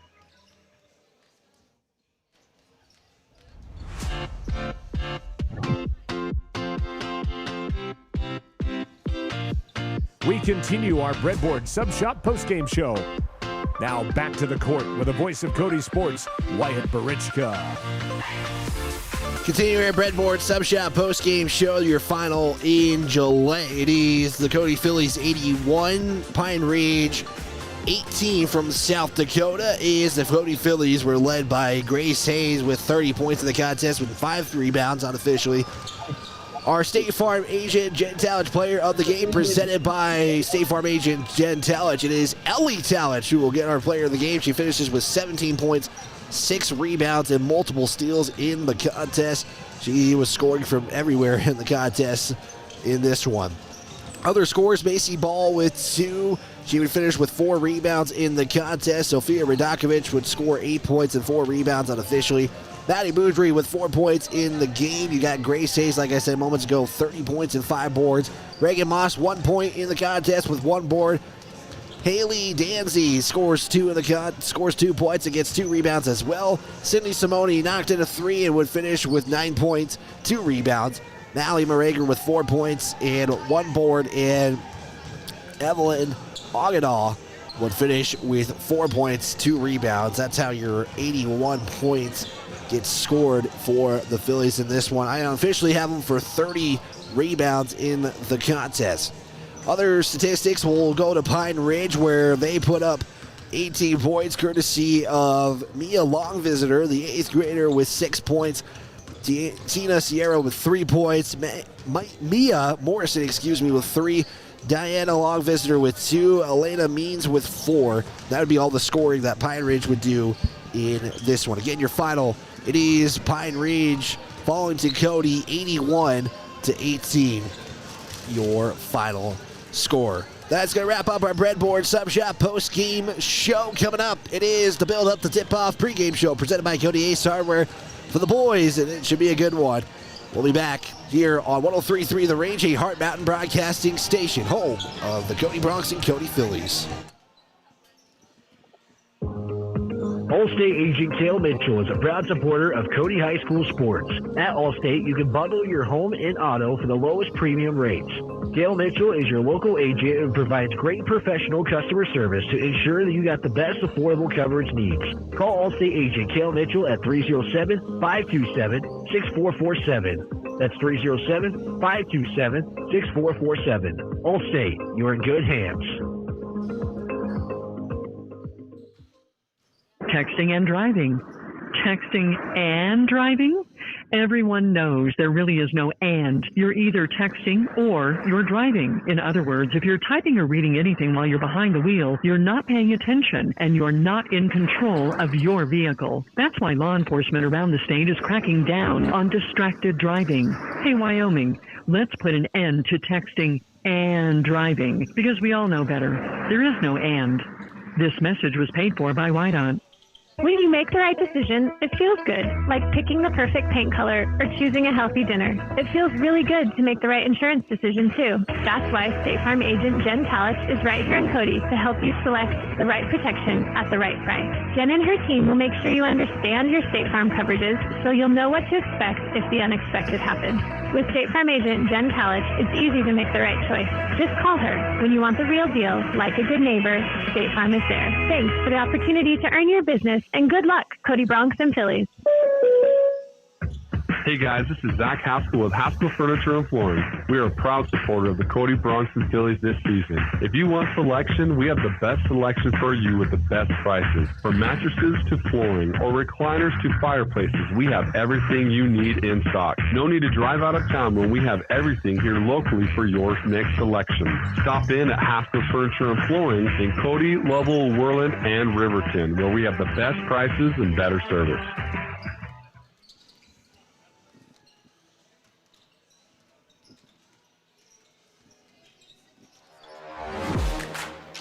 This is Cody Bronx basketball on 103.3 The Range. And a good afternoon to you on a Friday from Gillette, Wyoming, as we get set for Game 2 of this doubleheader for Cody. They're going to be taking on the Thorpes of Pine Ridge, and it should be a good one, as Pine Ridge is coming into this one 0-1 after falling yesterday in their contest. They are also the 7th place team from a season ago, and they have some size that we're going to be talking about here in this contest. They would fall to Century yesterday, 73-63. The Cody Bronx are coming in this one after falling in their opening matchup to Douglas. That final was 67-57 in their contest. This is your build-up the tip-off pregame show. It's presented by Cody Ace Hardware. The Cody Bronx battling the Pine Ridge Thorpes in day 2 of the REMAX Early Bird Invitational, where there's quite a few teams from the state and other states in this contest. I know South Dakota is that team, and I believe Scotts Bluff, Nebraska is here, if I'm not mistaken. I saw Scotts Bluff, and when I think Scotts Bluff, I think Nebraska in the contest. Again, Cody and Pine Ridge are both 0-1 on the season, so both teams are going to be looking for their first wins of the season. We're going to talk more about this team as well, and then I caught up with Max Ball earlier in the week, so I want to play that feature that we have with him here on our build-up to tip-off pregame show. Taking a look at the yesterday's results for the Bronx as well, but before that, let's take a look at Pine Ridge, who has some names you're going to be hearing quite a bit in this contest, and trying to make sure I get the right tab open here for Pine Ridge. If I can find the accurate stat sheet here. Name you're going to be looking out for, Marvin Richard III. He is a junior for this Pine Ridge squad, and he put up quite a bit of a season last year. He averaged over 23 points in the contest. So if there's a name to look out for, it's number 1, Marvin Richard III. Let's take a look at some of these players as well. He's 6'4" is Marvin Richard. They have a 6'7" player, and Marquez Palmer and Joshua Sowers, I believe, is 6'7" for the Cody Bronx. So there's somebody to match up with, but they have quite a few players. They only have 3 under 6 foot, or at least 6 foot and under. That would be 4. And a freshman is on this roster as well. This is a heavy senior and a heavy junior class, so be sure to look out for that as this one goes along. Again, for the Bronx, they have a mix-up of some seniors and juniors as well. And take a look at yesterday's results, if I can find the Bronx basketball statistical sheet that I had yesterday in this one, and I'm going to try to find a look. I know Grady McCartan was leading the way, but Jackson Hazel would finish with 17 points in the contest. Grady McCartan would finish with 15 as well. And for Cody, I mean, they had a really good first half. It was just the range of threes that Douglas was knocking down in the contest yesterday that really was not helpful for the Bronx in that one. And I mean, if they could eliminate the threes and go maybe a little bit more out on the arc for those rebounds, I think they're going to limit some of those second chance opportunities. That's also another thing Cody's going to have to try to avoid as multiple second chance opportunities for Pine Ridge in this contest. Let's take another 2-minute timeout, and when we come back, we're going to have that Max Ball feature that I had on our Cody Roundup. So with that, let's step aside. We'll take a 90-second timeout. I apologize, not a 2-minute, 90-second timeout. We'll have that feature next, right here on 103.3 The Range, a Heart Mountain Broadcasting Station. When life slows you down, Canyon Therapy in Cody helps you get back on your feet. Whether you're recovering from an injury, managing pain, or working to regain strength and mobility, Canyon Therapy offers expert physical and occupational therapy service tailored to you. Our experienced team works with you one-on-one to create a personalized treatment plan, helping you to move better and live more comfortably. We treat people, not just conditions, in a caring and supportive environment. Canyon Therapy is a proud supporter of the Cody Bronx and Cody Phillies. Get back to the life you love with Canyon Therapy. Visit CanyonTherapy.com or call today to schedule your next appointment. If you're looking for custom metal work that will stand the test of time, Cascade Services specializes in high-quality welding and fabrication for all of your needs. Whether it's stunning custom railings, sleek staircases, or unique metal projects, we bring your vision to life with precision and care. No project is too big or too small. Craftsmanship you can trust and built to last. Call Cascade Services today at 307-202-2433 to get started on your custom project. Woodward Tractor is your one-stop dealer for all your Takahouchi equipment and service needs. Takahouchi is known the world over for its purpose-built design philosophy, innovative technology, and dependable service after the sale. And now at Woodward Tractor, get 0% financing on all Takahouchi machines, excavators, track loaders, and wheel loaders. Special financing options are also available on Takahouchi brand attachments. See Woodward Tractor on Blackburn in Cody.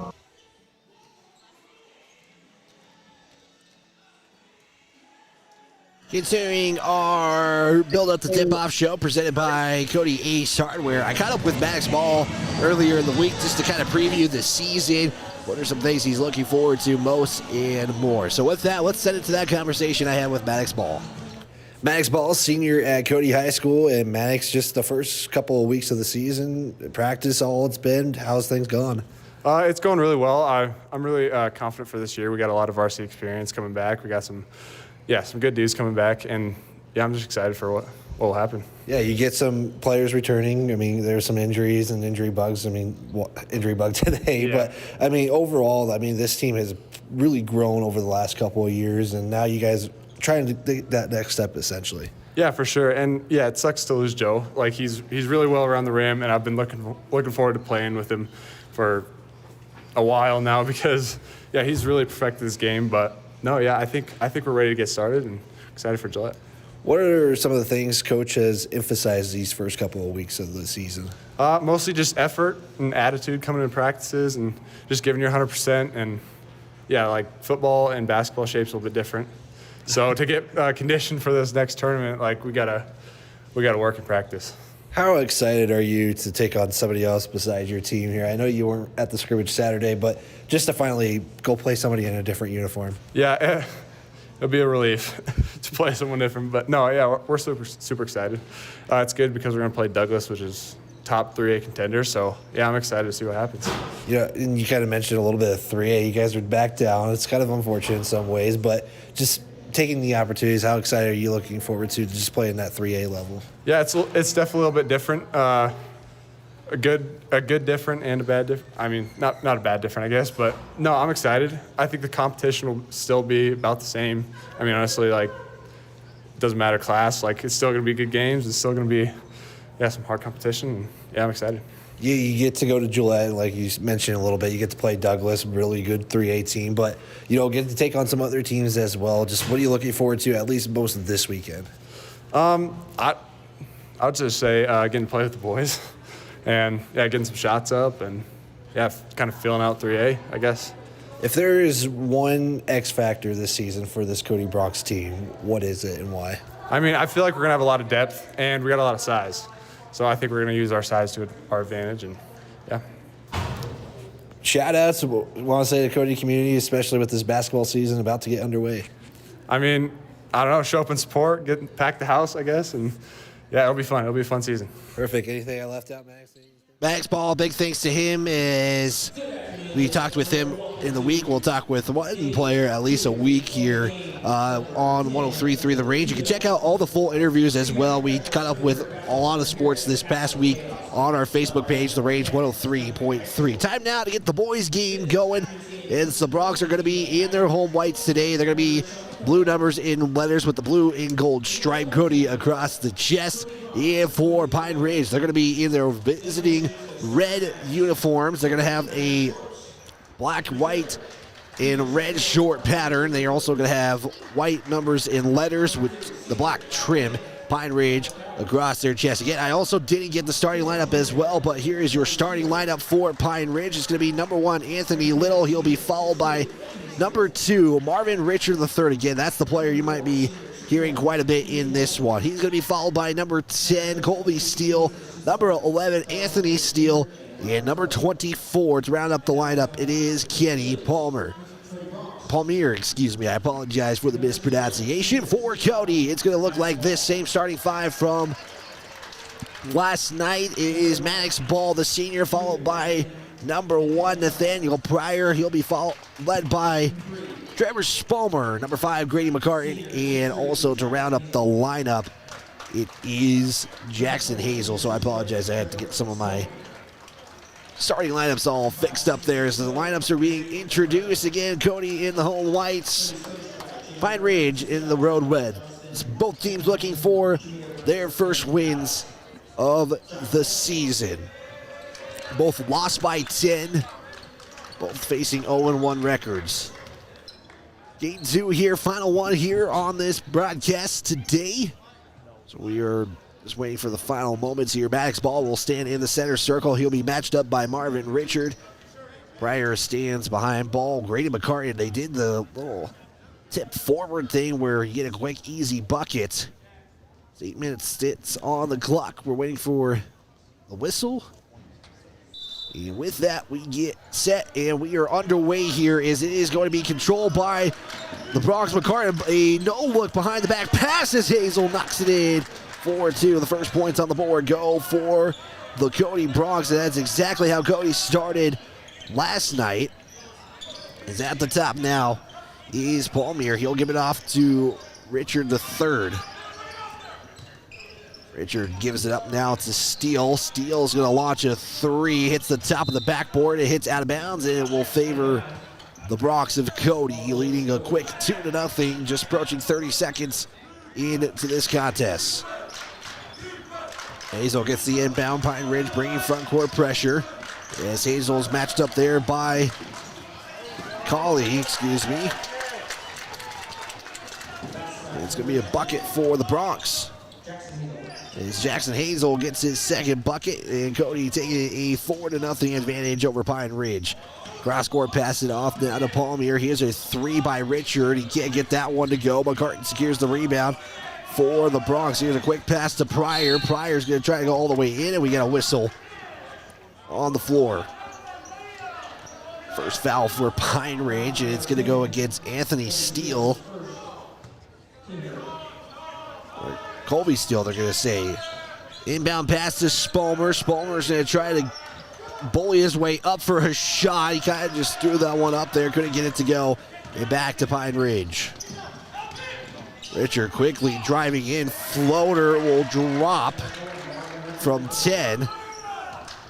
And Pine Ridge is on the board in this one. 6:43 left to play. Quick start to this one here at Campbell County High School in Gillette, Wyoming. Ball loses the basketball. Richard comes up with it. First turnover for the Bronx as Richard's going to take a 3. Can't get that one to go. McCartan securing the rebound for Cody. Hazel's going to give it off to McCartan at the top. Swing it to Ball on the near side. Now down low to Pryor. Pryor looking post for the ball. Ball tries to get it in the paint. He'll put up the shot, and it will drop. Max Ball securing his first bucket of the ball game.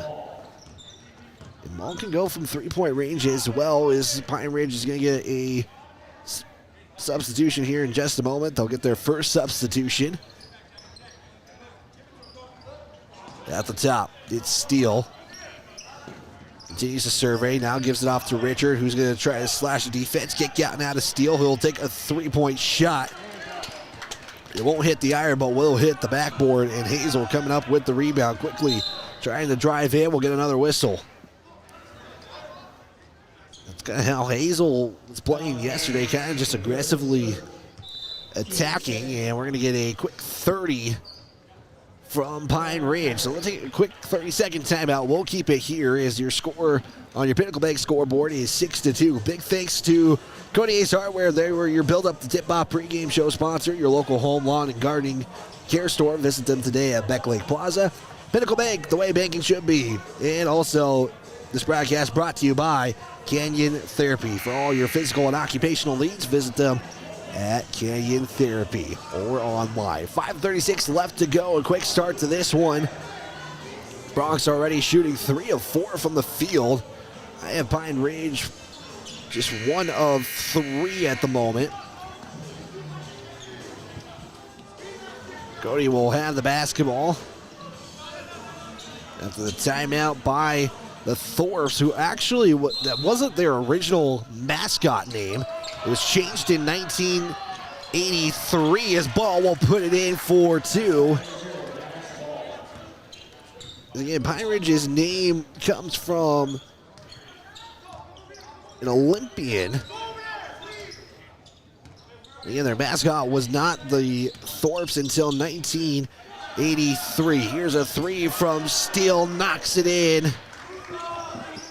And just like that, Pine Ridge is down by 3. Hazel past the timeline, guarded heavily there. As a substitution came in as Colley is checked in. Hazel tries to put it up there. There it is. The shot is altered. So a quick transition there. Bauer has also checked in for the first time tonight. Here's a 3 from Richard. It takes a friendly bounce in. And Richard's got 5, and we are tied here in Gillette. Lakarian swings it to Bauer. Now back up the ball at the top. Gives it off to Parker Hine, who's checked into the ball game for the first time. Matched up there by Richard. Hine swings to Hazel. Inside the ball in the paint. Back out Hine. Thought about pulling up for mid-range. Now drives in. Back out to McCartan. McCartan falls to the ground. Gives it up to Hazel. Bauer thought about it. Now Hine. Bump fake the 3. Step back. He'll pull it up for 3. That one can't go. And we're going to get a foul on Ball. Max Ball will pick up his first personal. Be the team's first as well.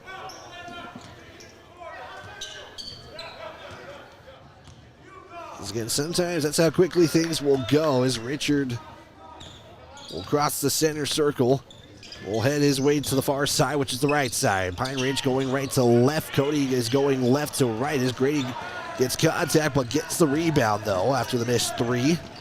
There's a pass inside to Hazel. Nice adjustment for the score.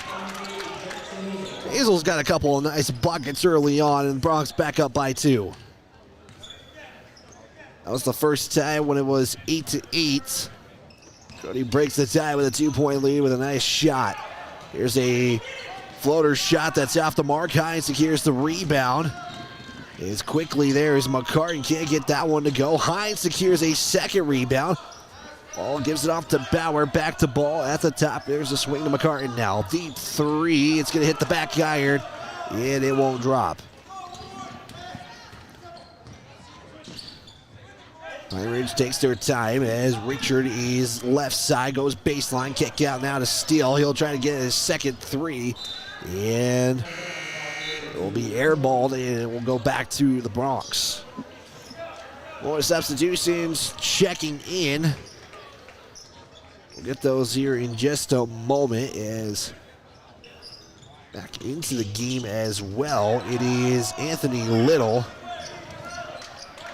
McCartan brings it up. 2:50 left to go here in quarter number 1. We are 10-8 on your Pinnacle Bank scoreboard. Hine pump fakes, gives it off to Bauer. Bauer will swing it to Sowers, who's checked in for the first time in this one. Hine down low, back it now to Sowers, tries to put it up for 2, can't get the shot to go. And Pine Ridge has a chance to tie or take the lead here early in the first. Richard matched up by Bauer. He's going to drive in. We're going to call, and that's going to go against Bauer. It'll be his first personal.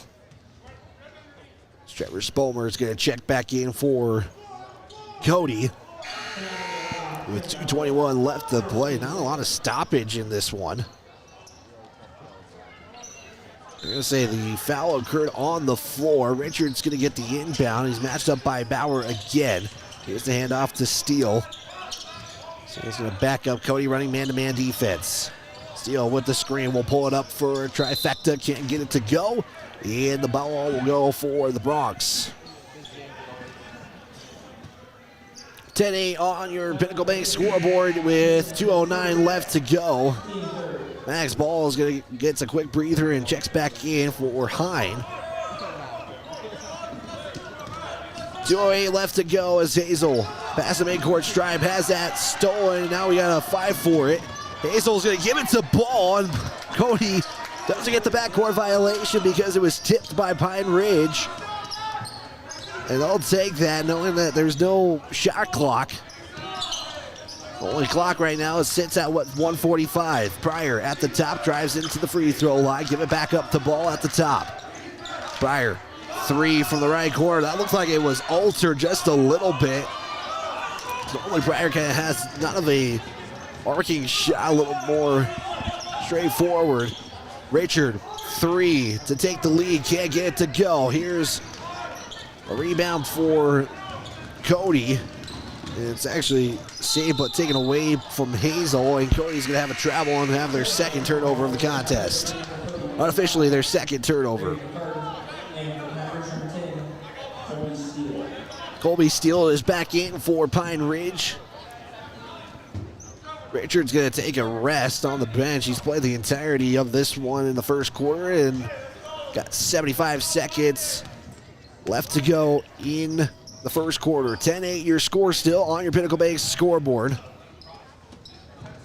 Here's a give to Steele. Again, both steals are out there as well as Bisonate, excuse me, I apologize for the mispronunciation. Gives it off to Steele. Quickly swinging it around. Crazy Thunder for 3. Can't get it to go. And McCartan has his 4th board of the ball game. Final 43 seconds here. Pressure by Crazy Thunder to McCartan. McCartan has that bounce all the way to Spomer. Spomer's going to float it in. Can't get the shot to drop. And gets the rebound courtesy of Anthony Steele. Steele with a walk up the court. He's going to try to get the offense going here. Matched up by McCartan as they run man-to-man. Final 15 seconds approaching.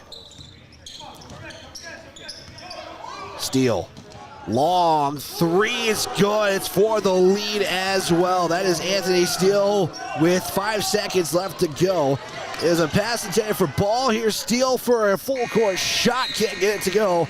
And that is how the first quarter is going to end. Pine Ridge takes the lead late, and they lead by 1. Pine Ridge 11, Cody 10 on your Pinnacle Bank scoreboard. We'll take a 30-second timeout. Second quarter action is on the way on the range. On the way on the range. With over 40 years of combined experience, Park County Glass can handle all of your auto and residential glass needs. Serving the Bighorn Basin since 1982 with quality you can depend on and service from the heart. Stop in or call your auto glass specialist at 307-587-9303. That's Park County Glass at 307-587-9303.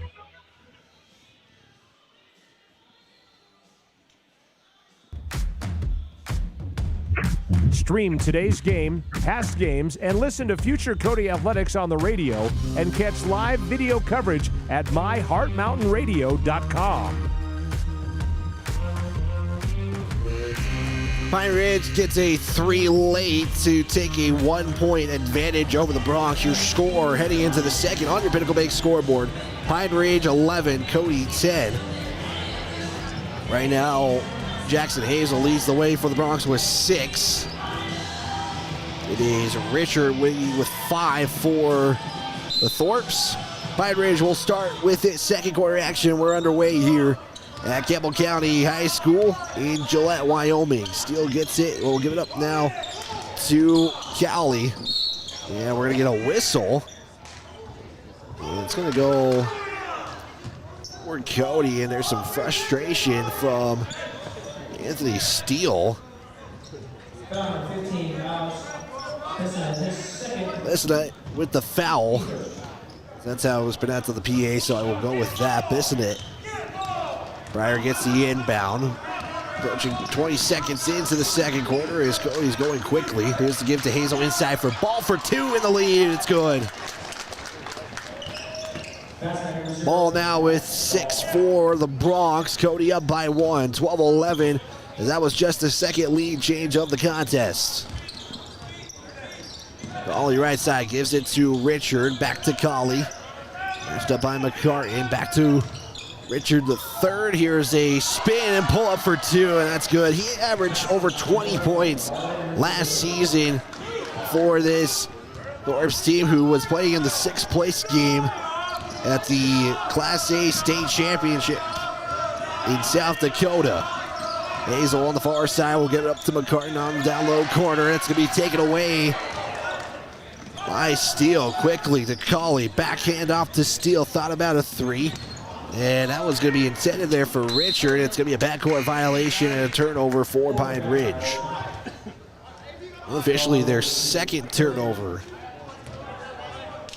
of the contest with 6:43 left to go. Pine Ridge leading 13-12. On your Pinnacle Bank scoreboard, McCartan will inbound it to Hazel. Allow the offense to get set up here. Hasn't crossed the timeline, now has. Hazel on the near side, gives it up to McCartan on the low corner. McCartan will bring it back up, swing it to Pryor.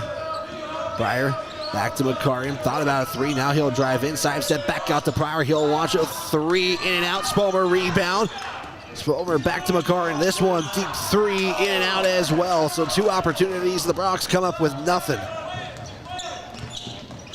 Steele quickly pulls up for three, hits the back iron, rebounded by Ball. And Hazel will quickly bring it up. Goes behind the back, somehow ends up in the hands of Spomer, who can't get that shot to go. It's last touch by Pine Ridge, and will stay with the Bronx. Hazel lost the basketball, and I don't know how it gets in Spomer's hands. Usually that's an easy turnover. Hazel's going to inbound it, though. It's still sometimes crazy how things can happen. Bauer will swing it to Hazel. Matched up there by Richard. Now he'll bring it up back now to Hine. Hine and Bauer checked back in. It's Hazel, McCartan, Bauer, Hine, and Ball in there for the 5 for the Bronx. Hine is looking down low for Ball. Now we'll swing it to Bauer. Back down to McCartan on the far side. 5:30 left to play here in the second quarter. Nice cut by Ball. Can't get the shot to go, though. That was a nice setup there for Cody, as Pine Ridge will just give it right back to Cody. Those are moments you just kind of have to slow down, but it was a good play there. Good pass from Hine. The ball just couldn't get it to go. Checking in. See if we have anybody new on the court for Pine Ridge. That is Kenny Palmier back in, or he is in for the first time for Pine Ridge. McCartan can't get the pass secure. Ball does corral it back to Bauer, now to Ball. And let's reset the offense here with 5 minutes left to go in the second quarter. McCartan underhands, shovels it to Ball. That's good for two. Maddox Ball underneath, it gets his 8th bucket of the contest. He has 8 of the 14 for Cody. Richard's gonna wait for a timeout to be called by Pine Ridge, and they'll take their second of 5. They're down to 3. 14-13 is your score. Full timeout. We'll take a 30-second timeout. Back here on 103.3 The Range, a Heart Mountain Broadcasting Station.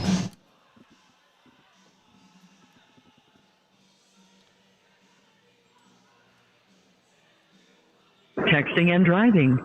Texting and driving? Everyone knows there really is no and. You're either texting or you're driving. In other words, if you're typing or reading anything while you're behind the wheel, you're not paying attention and you're not in control of your vehicle. That's why law enforcement around the state is cracking down on distracted driving. Hey, Wyoming, let's put an end to texting and driving because we all know better. There is no and. This message was paid for by YDOT.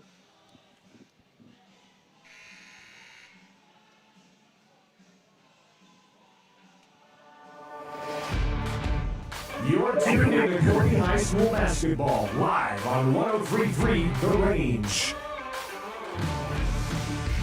14-13 your score. Maddox Ball with 8 of the 14 points for Cody. Pine Ridge took a timeout after Ball got his 8th point of the game. Cody 7 of 15 from the field. Pine Ridge took their timeout. They're down to 3. Cody has all 5 still in this contest with 4:32 left to go. It is Palmier at the top, looks for inside for Steele, and it's going to be out of bounds. And you're seeing Anthony Steele show a lot of frustration out there for the Thorpes. Inside for Richard, can't get it to go. Hines secures the rebound. He went way up there for the rebound. He'll lose it. Richard will put it up and make Cody pay the price with a bucket. And now Cody is going to take some time to talk this over. It'll be a 60-second, or a full timeout, I should say. We'll just keep it here right now. Let's take a look and see if we can find some scores from around the state of Wyoming. Again, the girls moments ago defeated Pine Ridge. The Lady Thorpes 81-18. And trying to find some other scores of interest on the boys' side of the hoops. Also, some updates. Wrestling has a girls' invitational in Cody today and tomorrow. Swimming also going to be home tomorrow as well. Florida gets their season underway today by heading off to Jackson, who was the champs from a season ago in Alpine. Other games from the REMAX Early Bird Invitational. Campbell County fell to St. Thomas More 62-57. Thunder Basin would fall to Scottsbluff, Nebraska 65-32. Other games, Cheyenne Central defeated Riverton 48-44. And the Shoshone Wranglers in 2A get a win over Cheyenne East. Sophomores 50-39. That's your update around the state. As Hine can't secure the basketball, and that is going to be out of bounds. As McCartan is showing a little bit of frustration. It is 15-14 in favor of Pine Ridge. It's been deadlocked at 4. Hine with the reverse will get it to go. Hazel gets the assist, and Cody creates the 6th lead change of the contest. It's been back and forth in that category. And we'll get a foul on, I believe, Hine. And he'll pick up his first personal. It is the team's first. Both teams with 1 team foul. Each fouls have been low. As Max Ball is going to check back in for the Bronx, as Joshua Sowers has head to the bench. 3:46 left to play. As Hine will come up with a steal. Trying to go all the way with it. Loses the basketball for a moment. And Hazel comes back up with it. He'll put it up for 2. Not sure how Hazel ended up with that, but Cody will take it. And there's some separation with that lead. Still a 1-score lead as Richard will pull it up for 2 and knock it in. He's got 11. And it's back to a 1-point lead for the Bronx. Hazel quickly up, gives it up to Bauer, now to McCartan. McCartan's going to take a deep 3, hits the back iron, and won't drop. That was a high pass there for Steele. He's underneath the basket. Shots altered by Bauer. He couldn't get it to go. Now a fight for the basketball. Rolls out of bounds, and it will be Cody High School basketball. Kind Kind of just playing a little hot potato right at the moment. Inbound goes to Hazel. This clock is under 3 minutes to go. McCartan past the midcourt stripe. Look to try to drive in, and we'll get a foul. Picked up on Pine Ridge. That'll be their second team foul. It's going to go against Anthony Steele. Cody with 4 timeouts. Pine Ridge with 3. Pine Ridge does have 2 team fouls, though, with Cody only having 1. Hazel will inbound it right near the Pine Ridge bench. Inbound will go to Hine. So he'll give it back to Hazel, get the offense set up. Matched up there by Richard, the third. Hazel gives it to Bauer. Inside the ball. Nice play. Set up. It's good. Getting the offense set up, and it pays off for the Bronx. They lead by 3 with under 2:30 left to go. Out of bounds, and Cody gets it back after a Pine Ridge turnover. Turnover is very limited, though. Unofficially, I have Cody leading the turnover margin 5-3. Trevor Spomer and Pryor are back in, so the starting 5 is back in for Cody. Well, Pine Ridge doesn't have their starting 5 out there at the moment. Pryor on the low corner. He's going to look for inside for Ball. Ball didn't even see the pass coming. And turnover for the Bronx. That'll be their 4th.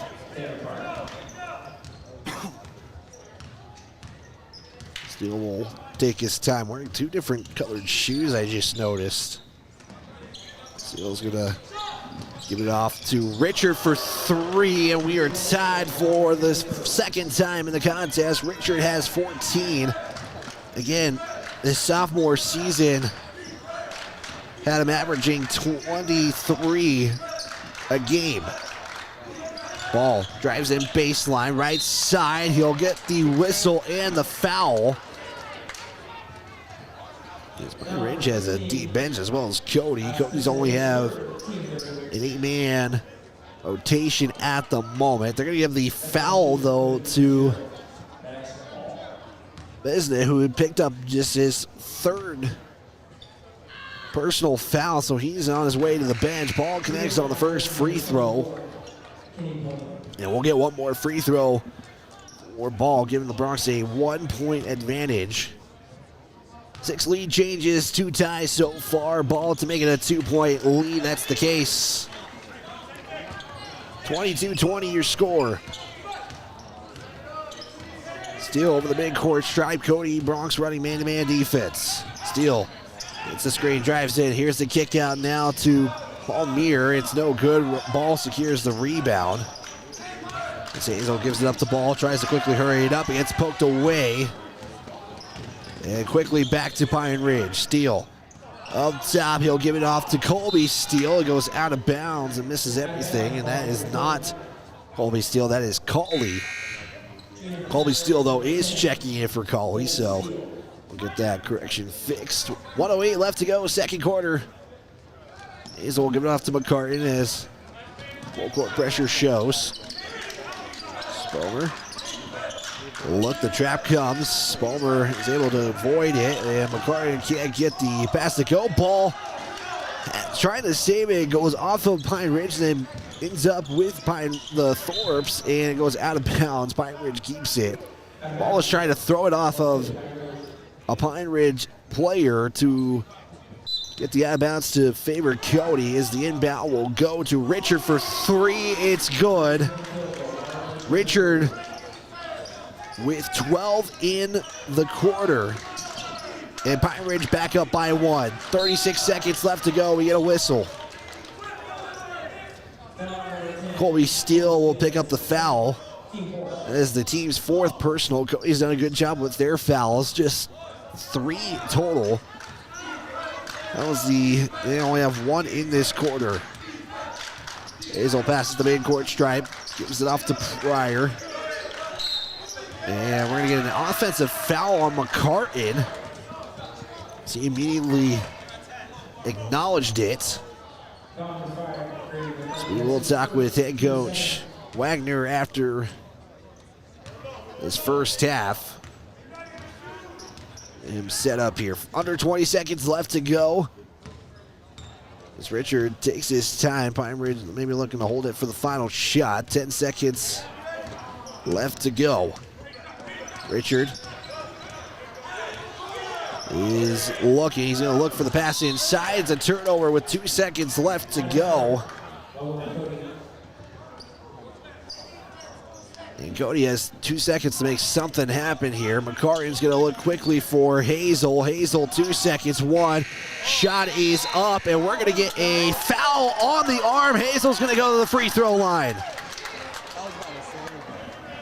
A little late on the call, but Cody's going to take advantage of it. And we'll get free throws before the halftime intermission. They're going to give that foul to Anthony Steele. And Hazel looking for the tie.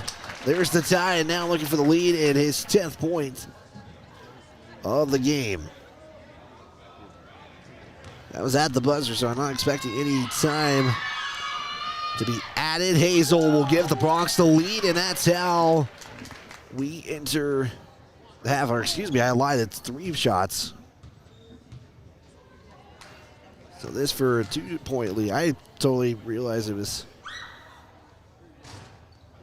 3 free throws, and that's how it is going to be. I was wrong the entire time, but we're caught up now. 3 free throws, they're perfect from the line, and Hazel gives the Bronx a 2-point lead. We'll take a 2-minute timeout as we'll have the first half statistics next. This is Cody High School basketball, 103.3 The Range. The Range.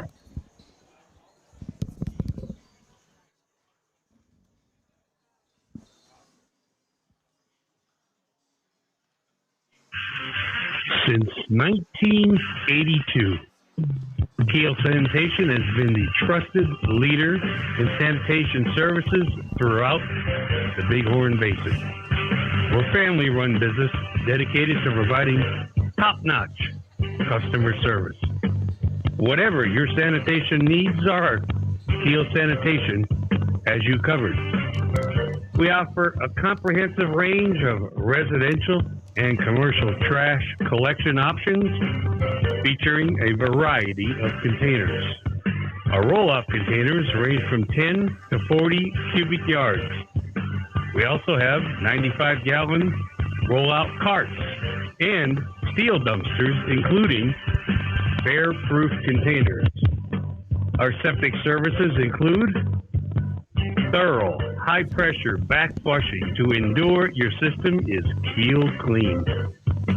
For your convenience, we also offer 24-hour emergency septic services. To meet all of your sanitation requirements, we provide portable restrooms for any occasion.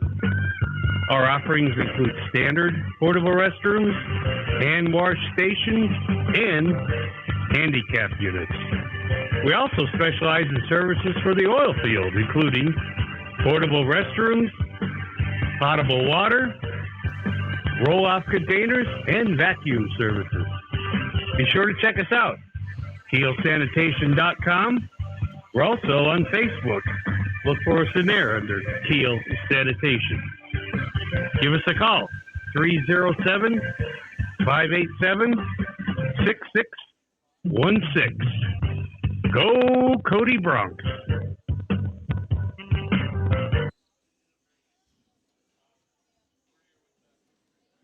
Back here on 103.3 The Range. We're working on some technical difficulties at the moment, so we'll get that here fixed in just a moment, and hopefully we got those fixed now. It is the Keel Sanitation halftime report. It is the Cody Bronx leading this one, 25-23 after a foul by Colby Steele to give Jackson Hazel 3 free throws to end the half. I did say 2, but it was 3 because it was pretty much a half-court shot. So apologize for confusions there for our audience. But again, halftime, it is the Cody Bronx leading this one, 25-23. And taking a look at quarter by quarter, the Pine Ridge Thorps would get a lead late in the first quarter. They would outscore the Bronx 11-10 in the first. Cody, though, would outscore Pine Ridge in the second, 15-12. We've had 8 lead changes and 3 ties so far in the contest. The Bronx have gone 10 of 19 from the field, 0 of 4 from three-point land. However, it's been the multiple turnovers that have really been the story of this one. Pine Ridge have scored 9 buckets in the contest. 5 of them have been from three-point land. That is your numbers of the first half. Team statistic-wise, we'll take another 90-second timeout, and we'll give you some individual numbers. This is Cody High School basketball live on 103.3 The Range. Back in 60 seconds. When you make the right decision, it feels good, like picking the perfect paint color or choosing a healthy dinner. It feels really good to make the right insurance decision, too. That's why State Farm agent Jen Talich is right here in Cody to help you select the right protection at the right price. Jen and her team will make sure you understand your State Farm coverages so you'll know what to expect if the unexpected happens. With State Farm agent Jen Talich, it's easy to make the right choice.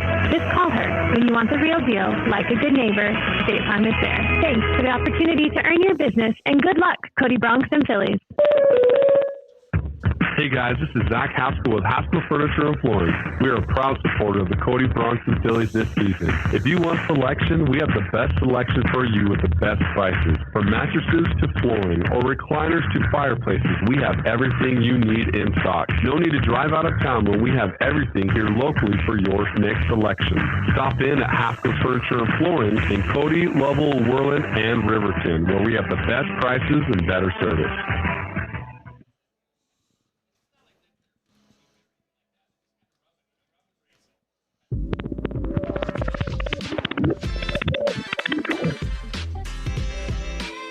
We continue the Kiel Sanitation Halftime Report. Here's Wyatt Barichka.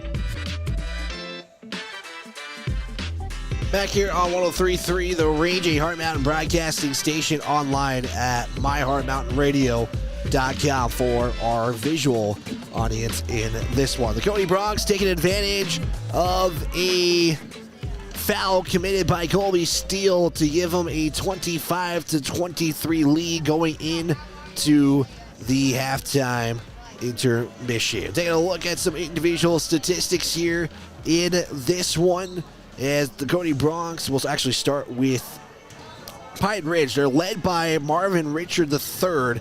He has 17 points in the contest to help Pine Ridge stay in this one. He has 17 of the 23 points for Pine Ridge in the contest so far. Kobe Steele and Anthony Steele have both knocked in a 3 in this one. The 5 threes, and you got to maybe watch out for that because that's what got Cody yesterday. So we got roughly 3 minutes left to go in halftime. That is your scoring for Pine Ridge. For the Bronx, it's led by Maddox Ball, 12 points and 2 boards unofficially in the contest so far. Jackson Hazel getting the 3 free throws to go in at the end of the half. He has 11 points so far. And Parker Hine, the other scorer, with 2 points. So both teams have 3 scorers. 2 of them, though, for Cody are in double digits, while the other one has over half of the points so far in this one. Other numbers to look out for: 8 lead changes, 3 ties, and turnovers are neck and neck unofficially at 5 and 5.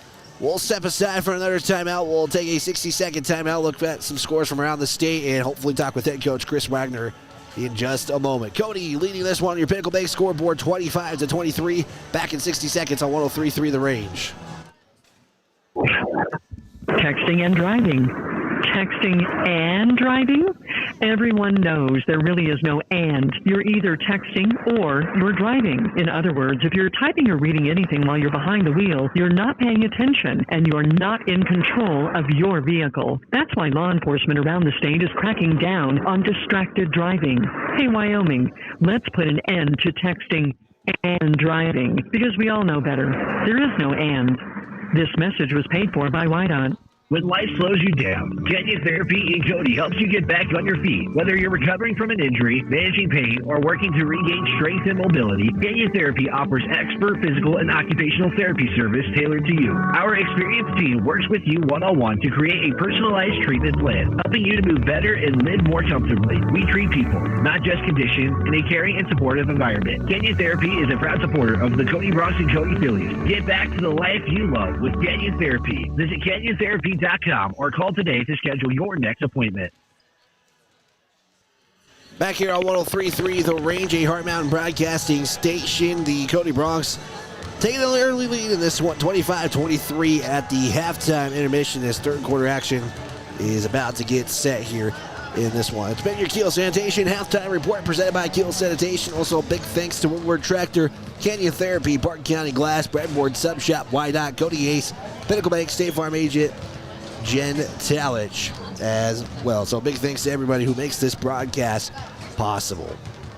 About 1 minute left to go in the halftime intermission. If we do talk with Coach during the third quarter, we'll do that as the case as you're seeing Pine Ridge warm up. Cody was out here a little while ago, and again, taking a 25-23 advantage is the Cody Bronx in this one as head coach Chris Wagner is slowly going to make his way over here, and we'll talk to him in just a moment. And he's got to do double the work now since he's got two radio crews he's got to talk with. So we'll give those to you, Coach, and just give me a thumbs up if you can hear me in this one. Okay, head coach Chris Wagner with us, and Coach, I'll first start off 81 points. Holy moly, and that was, like you said yesterday, a lot of transitional buckets it felt like for you guys. Yeah, it's a defensive scoring.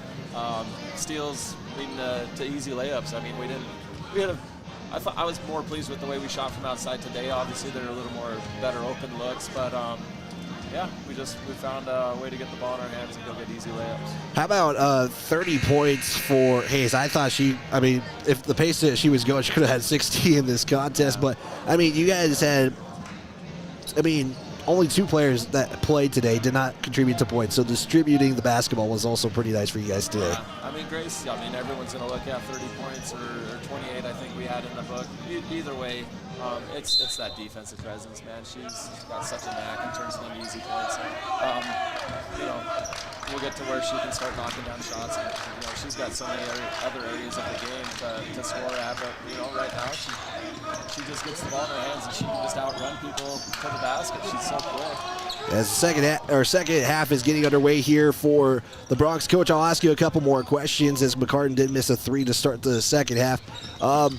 What were some other key takeaways? I know in a game like that, it's hard for one team to kind of stay in the things, but they still played all the way through. What were some of the key takeaways from a game like that? That wasn't defense or transitional points. A big emphasis is just kind of the time in between plays. So, if we get a whistle for a dead ball, we want our girls, check the time and score, check the situation, see what kind of get that head start on the next action. And I still feel like we walk around a little bit and we're just kind of lackadaisical. And then the ref hands the ball to the player to inbound, and then we kick it in. I think we need to get a head start. We need to be in position better and be ready to attack earlier. We saw it in glimpses at the end, but just something they got to see, and it'll develop. His ball is at the line. He did get a foul, and he made the first free throw. Coach, final question here. Tomorrow, Torrington. You haven't really been able to see much as ball goes 2 for 2 from the line. What are you kind of maybe expecting tomorrow? What are some things you want to see with your team? I like the way we were starting to execute the offense a little bit today. Take advantage of some of the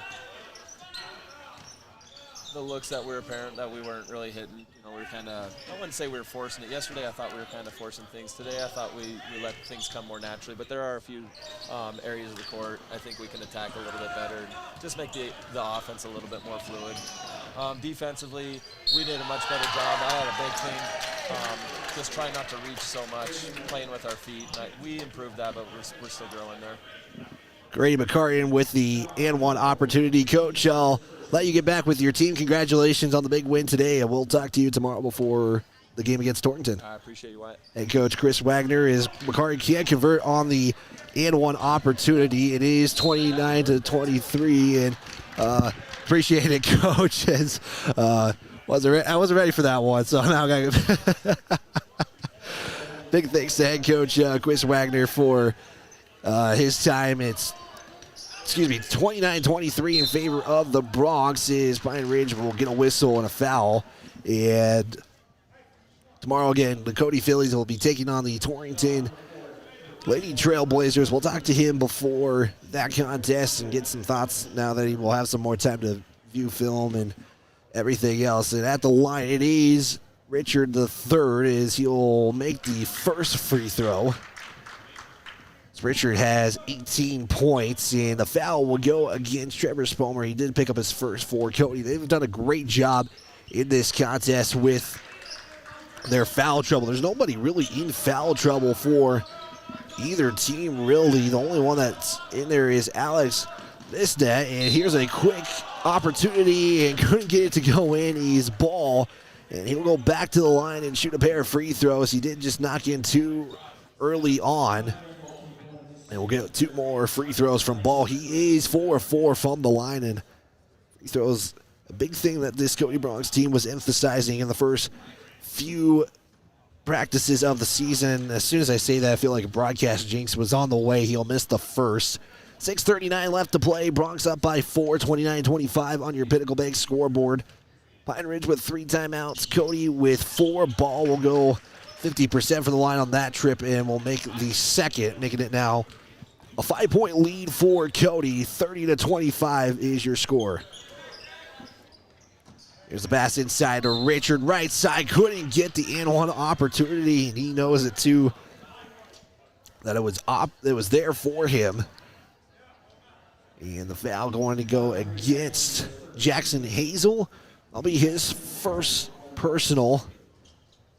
And the second team foul. Cody's going to have to be careful with that as time goes on. Richard makes the first, and so the only players to go to the free throw line in this quarter have been ones who have had 4 opportunities at the line. Richard is 3 of 3 right now, looking to make it a perfect 4 for 4 in the second half, is able to do so. And with that, it makes it now 30-27, 3-point lead. Pryor almost loses his footing on the floor. He's able to keep it going. Give it to McCarty, back to Pryor. Pryor loses that. It's going to be a turnover for the Bronx. And quickly to Steele. Steele mid-range pull-up. Can't get that one to fall. Ball will secure the rebound, and Bauer will get set to check in next dead ball. Hazel over the midcourt stripe. Will go right side to Ball. Ball back down to Hazel. Continues to back in, kick back out to Spomer. Spomer quickly inside the ball. Matched up there by Palmier, and then it's Jackson Hazel for 2 and gets the score. Hazel with 13. And Pine Ridge quickly down the court. Richard drives in, left side, puts it up as he switched the hands for 2, and Richard has now 23 in the contest. Still a 3-point game, 32-29 your score. Pryor on the near side of Ball. Ball in the low corner as it's poked out by Richard, stays with Cody.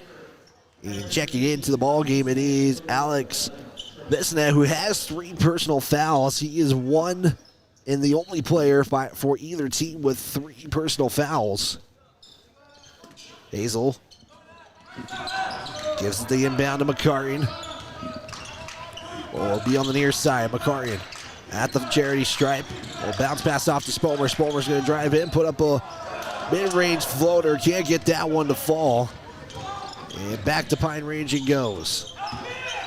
Richard, 3, is already past his season average from a year ago. He's going to get a second chance. Fakes the pass, and it's going to be an offensive foul on Richard. And he'll pick up the foul on taking... That is Trevor.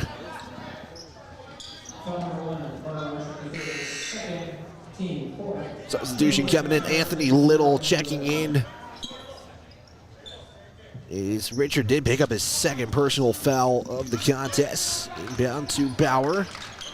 Only player to check in for the Bronx in this second half is McCarty. Back to Bauer. Right side gives it back up to Spomer. Player did check out for the Bronx just moments ago. Bauer to Hazel at the top. We'll stay up top now to McCarty. McCarty's going to call for the screen on the other side. He's going to take that screen, bounce pass it off to Bauer. Bauer back to McCarty at the top. Matched up there by Richard. He's going to get a screen from Ball. Was looking for a pass to Spomer. It's going to be a turnover. And back to Pine Ridge. Chance to tie it at least. And then Pine Ridge will lose it. And McCarty picks up the steal. Was looking for Bauer. And Coach McCarty was not enthused about that one. Here's a turnover. Ball comes with it. Hazel for the easy 2. And that will go in. Cody back up by 5. Garden almost pokes it away again there. Richards at the top, matched up by Hazel. He's going to pull up for 3. It's going to be short off the front iron.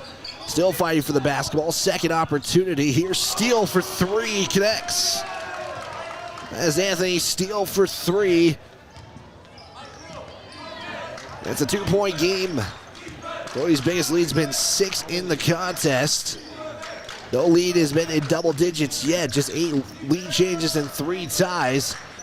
Cody looking to have that tie number not change, and the lead change as well. 3-point shot by McCartney is off the mark. Long pass there for Anthony Steele. And we are tied for the 4th time, and Cody's going to have some time to think about it.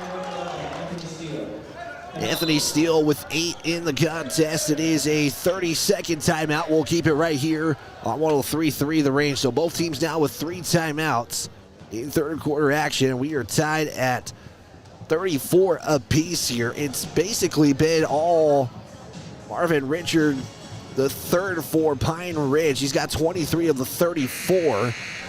Cody right now has 2 in double digits. However, only 3 Thorpes for Pine Ridge have scored. Cody's got 4 on the board. Parker Hine and Grady McCartney each have 2 points, while Maddox Ball and Jackson Hazel each have 15. Third quarter score right now, Pine Ridge leading it over Cody 11-9. Both teams searching for their first win of the season, even though it's the second game of the year. So we got some interesting music getting played there. I'm not going to even go into that conversation. Cody will have it. The official puts the basketball down. It's going to be inbounded to Bauer. Back to Hazel. Sowers will give it off to Hine, who is checked back in. First time we're seeing him in this second half. Here's a drive in by Spalmer. Spins. Couldn't get the shot to go, and they're going to call for a travel. And Cody will turn it over for the 9th time in the ball game. 34 all. Still in the mid-court circle. We'll get it back off the pass by Bissonette, and Pine Ridge will take back the lead. That was a great dish there by Bissonette to Anthony Steele. And Cody quickly on the other side. Hine, cross-court pass it off to Bauer on the far side. Bauer's going to drive in right side. He'll be fouled, and a shot's coming, and Pine Ridge, 3 of its players immediately get up and trying to understand the call there. Foul going to go against Anthony Little. He picks up his first. It sends Bauer to the line, as Trent Bauer is going to be looking to be the 5th Bronc to enter the scorebook. And Bauer makes the first. Ball is coming back in for Spilmer. Cody back up by 1. Or excuse me, looking to tie it, excuse me. Second free throw is no good. We stand at a 1-point deficit for the Broncs. 36-35. Here's a 3 off the mark by Steele. Ball trying to save it to Bauer, is able to do so. And give it off to Hazel. Far side. Bounce pass inside to Sowers. This Sowers is going to back up on Richard. Spins inside, gets the score. Nice job by Sowers on the move, and Bronx back up. As Sowers becomes the 6th Bronx on the scoreboard. It gives the Bronx a 1-point lead. 10th lead change of the contest. Richard gets a screen. He's going to give it back up to Steele. Steele has been the other scorer for Pine Ridge, and he'll do it again. Giving the Thorpes another lead. Steele's done a good job inside as well. He's got 12. There's a pass inside for Sowers. He saves it to Hazel. The shot can't go. Nice attempt, nice save there by Sowers. Just couldn't get it to go, as it's Richard for 2 on the layup. It's a point of the game you don't want, if you're Cody, you really don't want them start pulling away as Bauer's at the top. Swing it to Hazel, now to Hine. Back up now to Ball. Drive in, that's going to be an offensive call, and saw that coming from a mile away.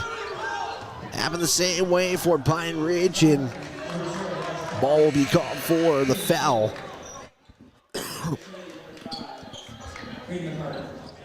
55.1 left to go, third quarter action. We do have a substitution. McCartan is back in for Cody. Steele will bring it up for the Thorpes. And this team played in the sixth place game from a season ago. It'll give to Colley, back now to Richard. Richard matched up by McCartan, spins left side, back now to Steele. Steele's gonna drive in, go from the right hand underscoop layup and drops. Steele with 14.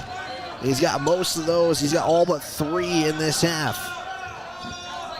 Ball inside to Sowers, back out now to Bauer. Has a wide open 3. He's gonna try to take advantage, can't get it to go as it hits the left iron and bounces to the right side. Steele over the midcourt circle. 9 seconds left to go, third quarter action.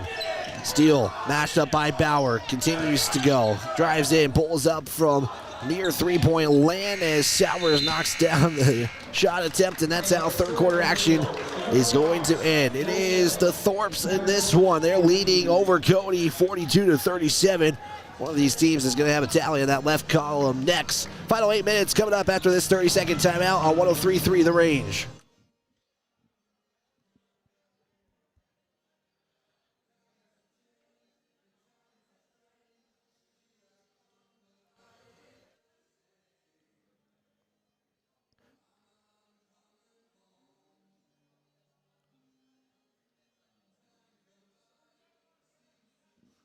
Too big or too small. Craftsmanship you can trust and built to last. Call Cascade Services today at 307-202-2433 to get started on your custom project. The fourth quarter is here. The final 8 minutes start now.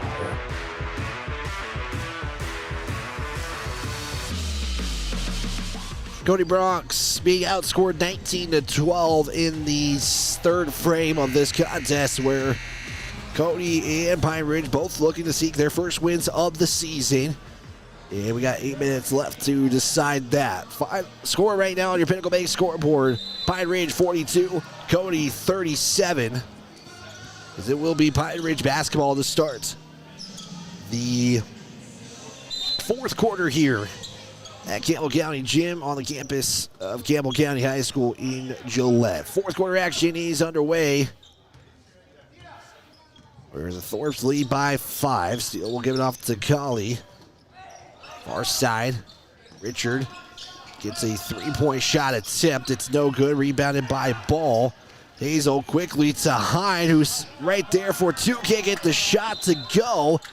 And losing the basketball is Colley, but yeah, it will be Cody basketball. That's what I thought. I had a double check here. Cody has not made a 3 all game long. Ball on the inbound attempt. He's going to go to the line after being fouled. I think they're going to get Bissonette for his 5th. Should be his 5th personal, if I'm not mistaken. Maybe I'm wrong. It's going to be his 4th. I have him for 5 personal. But we'll get that fixed. Ball at the free throw line. Does make his first. He's only missed 1 in the contest so far. Does make the first, cut the lead down to 4.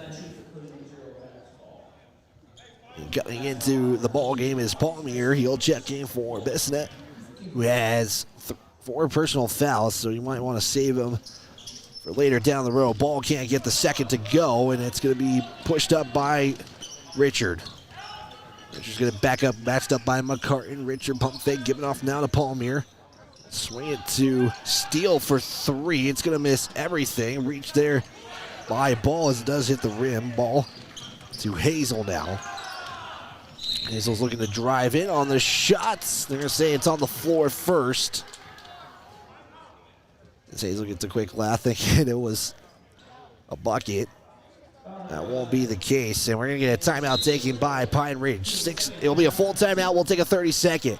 Pine Ridge leading by 4. It is 42-38. We'll step aside. We'll be right back right here on 103.3 The Range. Woodward Tractor is your one-stop dealer for all your Takahouchi equipment and service needs. Takahouchi is known the world over for its purpose-built design philosophy, innovative technology, and dependable service after the sale. And now at Woodward Tractor, get 0% financing on all Takahouchi machines, excavators, track loaders, and wheel loaders. Special financing options are also available on Takahouchi brand attachments. See Woodward Tractor on Blackburn in Cody.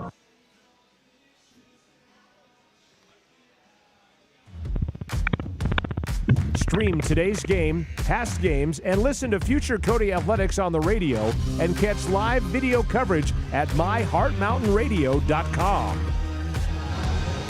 Give a little shout out to Derek Martinez cheering for the Thorpes.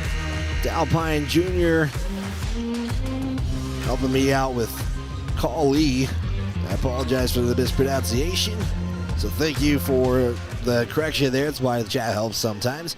And also a big thanks to CHS Stunner cheering from Phoenix.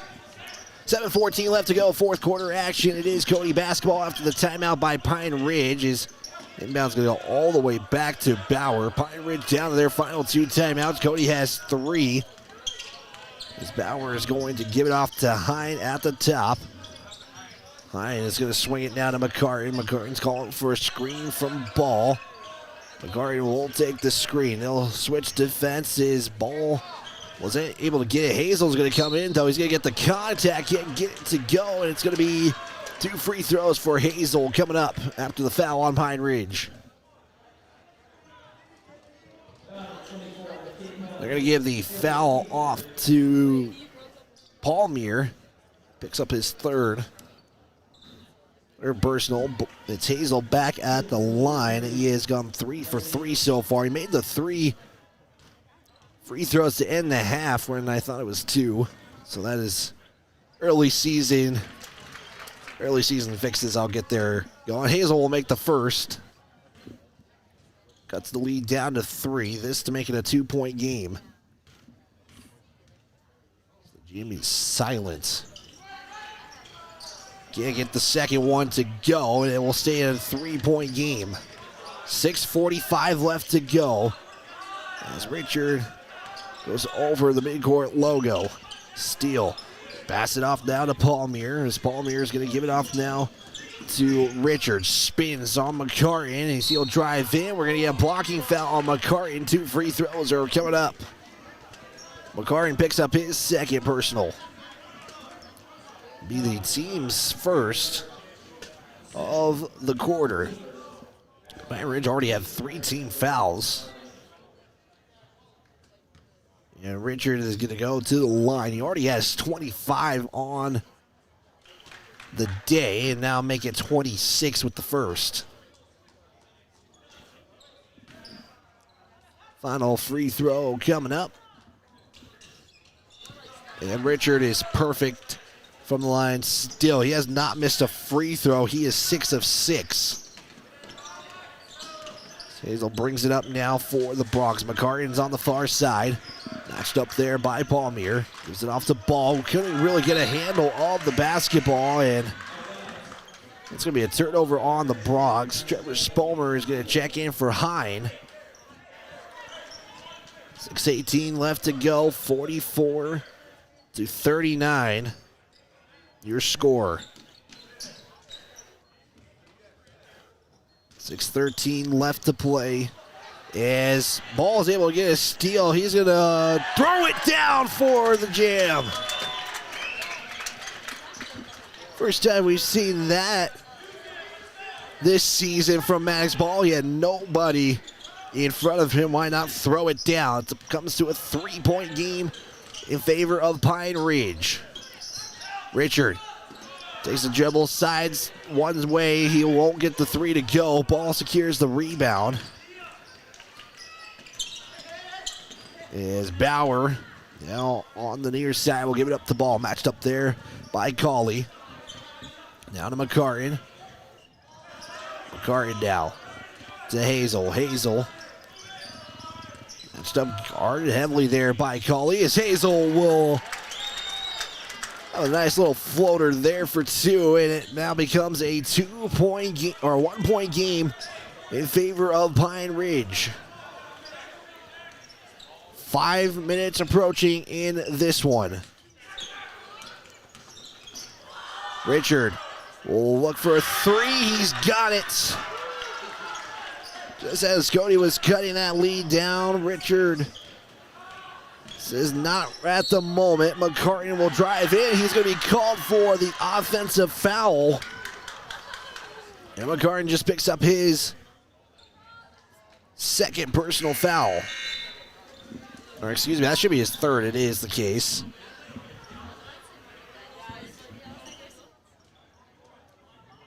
Isnet has checked back in for Pine Ridge as they're up by 4. 4:43 in counting here. Both teams seeking their first wins of the season.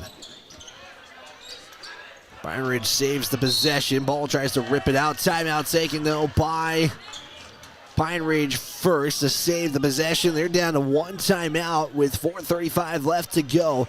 It's a quick 30, so we'll keep it right here. Let's give a big thanks to our sponsors like Canyon Therapy for all your physical and occupational therapy needs. Make sure you visit them online or visit them today. State Farm Agent Jen Tallich, it's your player of the game like a good neighbor. State Farm is there. Also a big shout out to Pinnacle Bank. Your scoreboard tonight brought to you by Pinnacle Bank, the way banking should be, and YDOT. Seatbelts save lives. Buckle up every time you get in your vehicle. Every trip, every time. 4:35 left to go as the Bronx will have one more game tomorrow as well. Both the Phillies and Bronx will play Torrington, so there's no different opponents in this one. Cody's got all but has got their starting 5 except for Pryor. Bauer is out there for Cody. For Pine Ridge, it is Richard, Palmier. You also have Bisnet. You got Anthony Steele, and then you also have Cawley is in there. Inbound from Pine Ridge. It is Richard at the top, matched up by Hazel. Here's the give now to Palmier. Almost losing it is Cawley. Now you got Spalmer's trying to get a jump ball. It's going to be a foul called first on Trevor Spalmer, and he will pick up his second personal. Pine Ridge will inbound it again, this time at their bench. Palmier will get the inbound, matched up by Spalmer. There's a screen. They're going to call it off. An illegal screen on Pine Ridge. Foul will go against Bisnet, who just fouled out of the game. So Bisnet gets 5 fouls, not able to get any points on the day, and he will check out with 4:15 left to go. It's a 4-point lead for the Thorpes. Spalmer to McCartan. Goes one way, now goes the other. We'll give it off to Hazel underneath the basket. Was looking to go reverse, and it's a 3 in the key call. And Cody will turn it over. Substitution coming in. Anthony Little checks in. Also, it'll be Colby Steele checking in as well. With 3:59 left to go. 47-43 on your Pinnacle Bank scoreboard. McCartan's going to match up there with Steele, who brings it over the timeline. Gives it off now to Colby Steele. Cawley, hand off now to Richard. Richard's going to pull up from deep 3 and connect. I have Richard unofficially for 33 points in the contest. As McCartan will have that poked out, it's going to be a backcourt violation. And Cody will turn it over. Momentum is with Pine Ridge at the moment. Cody down by 7. Biggest lead has been 7 all game long, and the Thorpes at that. At the top, Richard going back to back. Can't get that one to go. McCartney will secure the rebound. And Spomer will give it off now to Hazel on the far side. They'll get an offensive set going here. It is Steele matched up there on Hazel. Now to McCartney on the right corner. Back up top now to Hazel. Hazel to drive in left. Crosses over. Now is going to look again. Back to McCartney. Here's Bauer. Now to Ball. Ball drives in. Looks for the shot. Gets the call first. And 2 free throws are coming up as Pine Ridge is not thrilled about that call. And they just give Anthony Steele his 5th personal foul. So that is the second Thorpe to foul out of the ball game.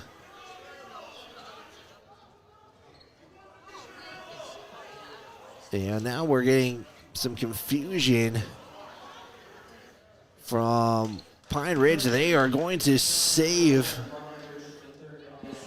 Anthony Steele because I didn't think it was on him, but they did give the foul to Richard. Not sure exactly what's going on.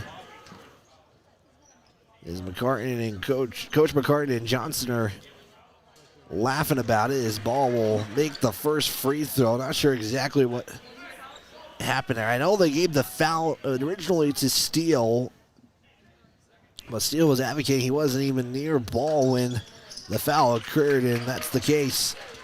He stays in the game, and Ball will make sure the lead cuts down to 5. Richard's going to bring it up for the Thorpes.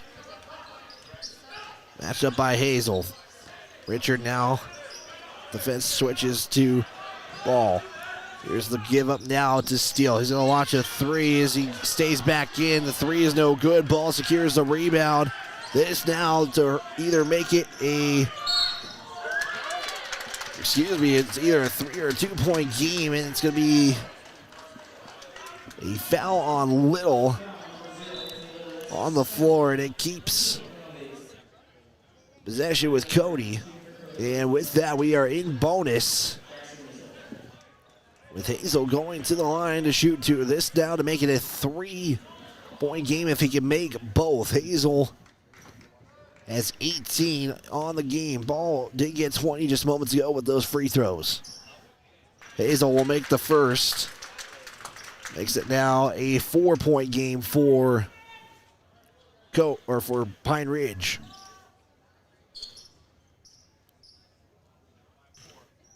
Again, the gym is silent for this second free throw from Hazel. That's the second time that's happened. Spalmer gets the rebound, trying to put it back up.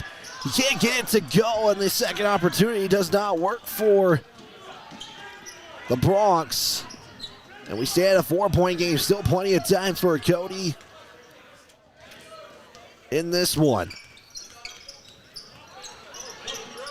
Richard will get fouled by Hazel. And foul will go against Jackson Hazel. That's just the 14th foul. So that was the last foul that Cody could give with under 2 minutes to play. It's bonus from here on out. McCartney playing heavy defense. I think he was trying to foul as well. And they going to get to work. They're going to give it off to Richard at the top. Pine Ridge going to play clock as Hazel pokes it out. Hazel has nobody in front of him. He'll put it up for 2.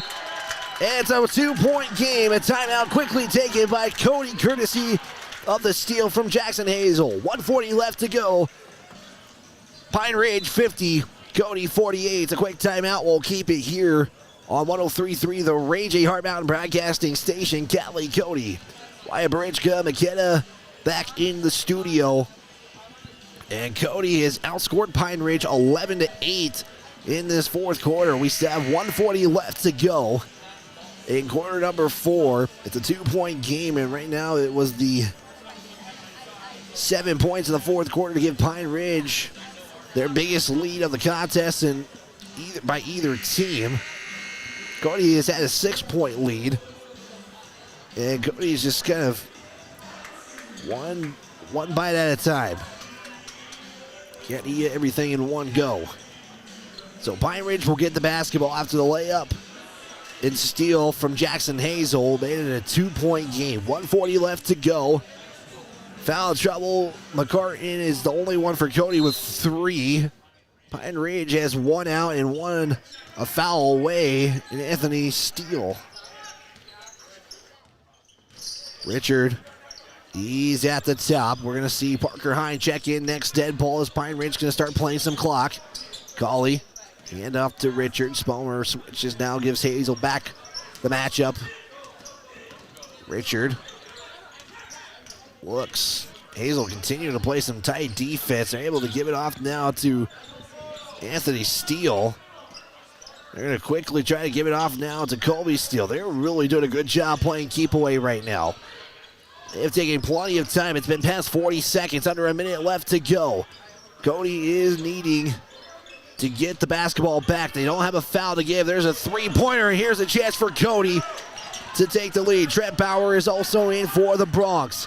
Hazel to Ball. This to tie or take the lead as Hazel's at the top. 41 seconds left to go. Timeout taken by Cody. They're down to the one timeout left. It's going to be a full timeout. We'll keep it here as well. It's the big thanks to other sponsors, including Park County Glass, Allstate agent Cal Mitchell. Allstate, you're in good hands.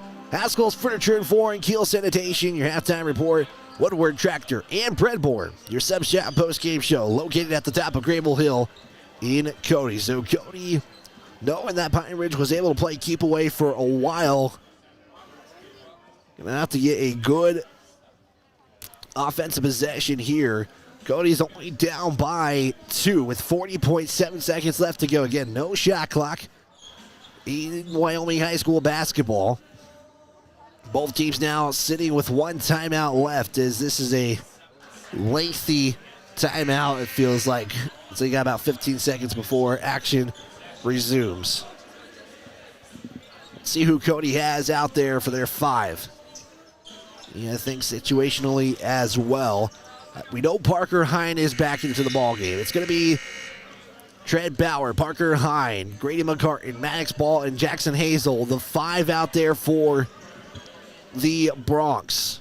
For Pine Ridge, Colley, Steele, Colby Steele, Anthony Steele, Marvin Richard, and also it is, trying to get that other number there for you, Anthony Little.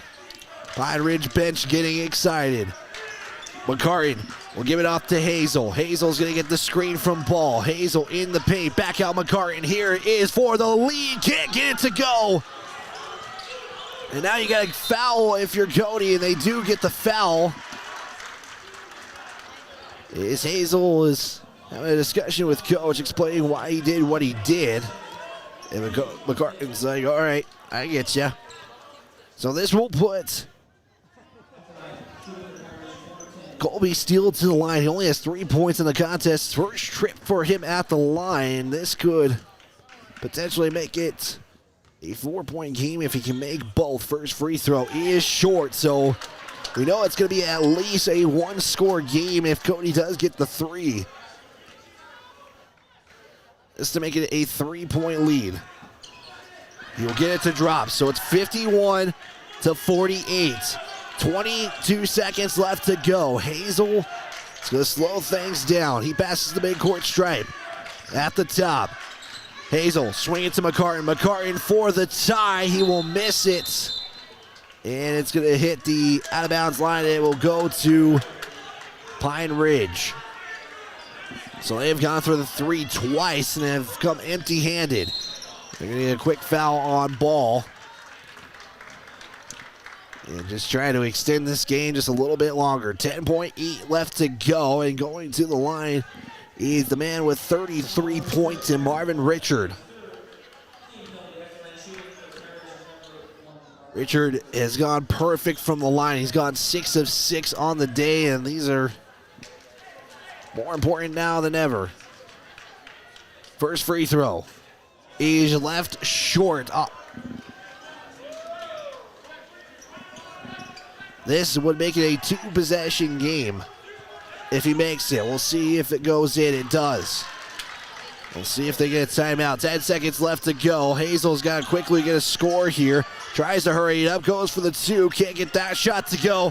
And 3 seconds left to go. That is going to be how the game ends with 0.2 left to go. And Cody is going to drop to 0-2 on the season unless they had any time left with 0.2 seconds left to go. That's not the case. And that will be how the game ends. So final here, it is Pine Ridge 52. It is Cody 48. We'll have our breadboard sub shop post-game show coming up next. Live right here on 103.3 The Range, a Heart Mountain broadcasting station. We are back in 2 minutes on The Range. With over 40 years of combined experience, Park County Glass can handle all of your auto and residential glass needs. Serving the Bighorn Basin since 1982 with quality you can depend on and service from the heart. Stop in or call your auto glass specialist at 307-587-9303. That's Park County Glass at 307-587-9303. Allstate agent Cale Mitchell is a proud supporter of Cody High School sports. At Allstate, you can bundle your home and auto for the lowest premium rates. Cale Mitchell is your local agent and provides great professional customer service to ensure that you got the best affordable coverage needs. Call Allstate agent Cale Mitchell at 307-527-6447. That's 307-527-6447. Allstate, you're in good hands. Texting and driving. Texting and driving? Everyone knows there really is no and. You're either texting or you're driving. In other words, if you're typing or reading anything while you're behind the wheel, you're not paying attention and you're not in control of your vehicle. That's why law enforcement around the state is cracking down on distracted driving. Hey, Wyoming, let's put an end to texting and driving because we all know better. There is no and. This message was paid for by White-On. When you make the right decision, it feels good, like picking the perfect paint color or choosing a healthy dinner. It feels really good to make the right insurance decision, too. That's why State Farm agent Jen Talich is right here in Cody to help you select the right protection at the right price. Jen and her team will make sure you understand your State Farm coverages so you'll know what to expect if the unexpected happens. With State Farm agent Jen Talich, it's easy to make the right choice. Just call her. When you want the real deal, like a good neighbor, State Farm is there. Thanks for the opportunity to earn your business, and good luck, Cody, Bronx, and Phillies.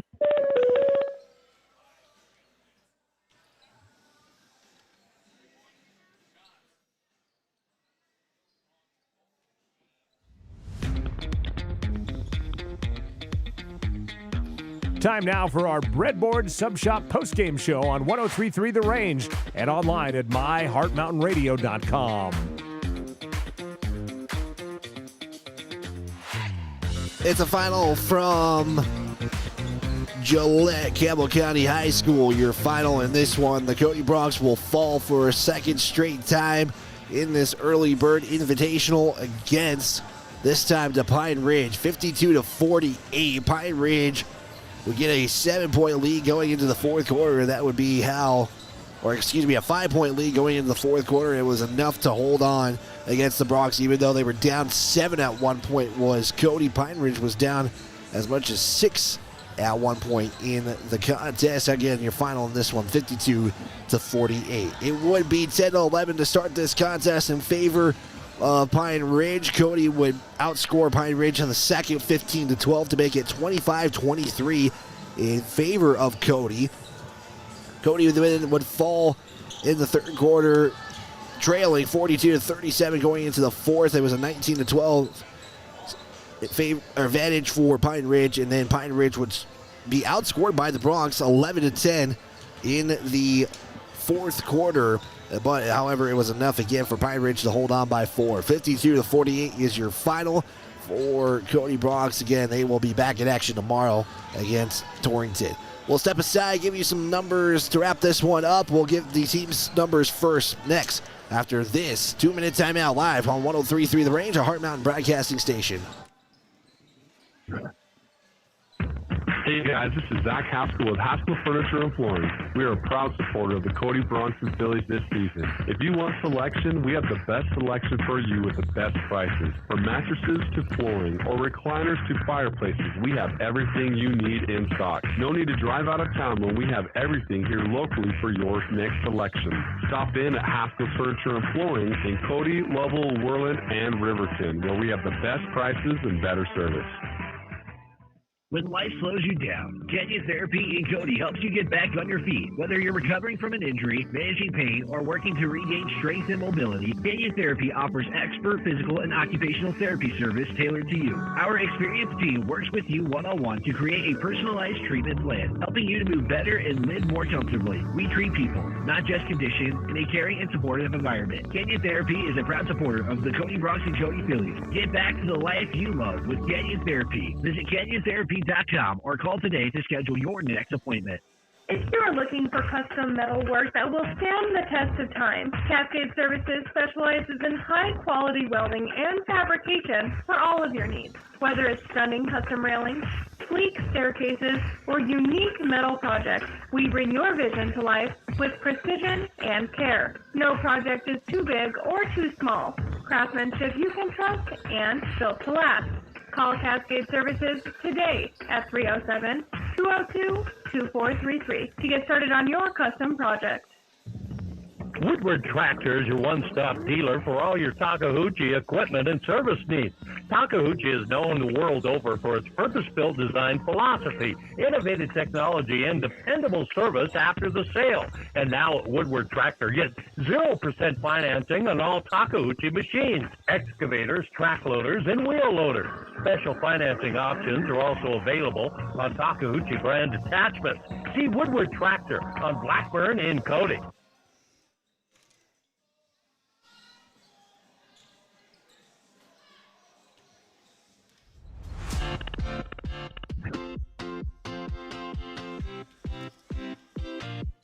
We continue our Breadboard Sub Shop postgame show. Now back to the court with the voice of Cody Sports, Wyatt Barichka. Cody will drop to 0-2 on the season after a 52-48 defeat from Pine Ridge. As the Thorpes will go to 1-1, Cody will drop to 0-2 on the season with one more game left in the early bird Invitational. The Bronx would go 17 of 33 unofficially from the field. They would have 20 opportunities from the line, 14 of 20 in 0-8 from three-point land. The Bronx did not even score a three-point in this contest. Pine Ridge, though, would score 8 in the contest. Unofficially, 8 three-pointers were made for the Thorpes. They'd score 18 from the field, so 10 inside the arc for Pine Ridge. And Cody would get 17 total made shots. Again, the Bronx, turnover-wise, unofficially, I had 12-7 in favor of Pine Ridge, and I had 11 lead changes, 4 ties in the contest. A lot of that coming in the first 3 quarters of this contest. The fourth quarter, Pine Ridge had the lead for the entirety of it. We'll step aside again, another 60-second timeout as, again, we're trying to catch up with head coach Jay McCarty. We might not be able to as we got to make some adjustments for broadcasting. So we'll get individual numbers next and our State Farm agent, Jen Talladge, player of the game. That's next right here when you're tuned in to the Breadboard Sub Shop postgame show live on 103.3 The Range. Back in 60 seconds. With over 40 years of combined experience, Park County Glass can handle all of your auto and residential glass needs. Serving the Bighorn Basin since 1982 with quality you can depend on and service from the heart. Stop in or call your auto glass specialist at 307-587-9303. That's Park County Glass at 307-587-9303. Allstate agent Cale Mitchell is a proud supporter of Cody High School sports. At Allstate, you can bundle your home and auto for the lowest premium rates. Cale Mitchell is your local agent and provides great professional customer service to ensure that you got the best affordable coverage needs. Call Allstate agent Cale Mitchell at 307-527-6447. That's 307-527-6447. Allstate, you're in good hands. Have to wrap things up here from the broadcast booth. It is again your final on your breadboard sub shop post-game show. Your Pinnacle Bank scoreboard shows Cody falling in this one 52-48 against Pine Ridge in this one. Final numbers here individually. We'll just do the Bronx in this one. The Bronx are led by Jackson Hazel with 21 points in the contest. Max Ball would have 20 on the day with 7 rebounds. He is also your State Farm agent, Jen Talich, player of the game. He finishes with 20 points and 7 rebounds in the contest. Maddox Ball Game, your player of the game. Grady McCartan with 2, Trent Bauer with 1, Parker Hine has 2, and Joshua Sowers would finish with 2 points in the contest as well. Again, we'll do quickly Pine Ridge. Marvin Richard III finishes with 34 points in the contest. Anthony Steele with 14, and Colby Steele with 4. So just 3 players from Pine Ridge score and help get the Bronx a win today. So we're going to wrap things up. That is going to do it for us here on this Friday. We're going to be back at it tomorrow, 9:30 a.m. The Bronx will follow whenever the Cody Phillies complete their game against Torrington. Both teams will take on Torrington. It's a 9:30 and 11 o'clock start. We'll have that call right here on 103.3 The Range, as well as online with live video coverage at myheartmountainradio.com. For McKenna back in the studio and the entire Heart Mountain Broadcasting team, I'm Wyatt Barichka. This has been a presentation of Cody High School basketball live on 103.3 The Range. The preceding has been a presentation of Cody High School Athletics and 103.3 The Range, a Heart Mountain Broadcasting station. Now back to Wyoming's genuine country.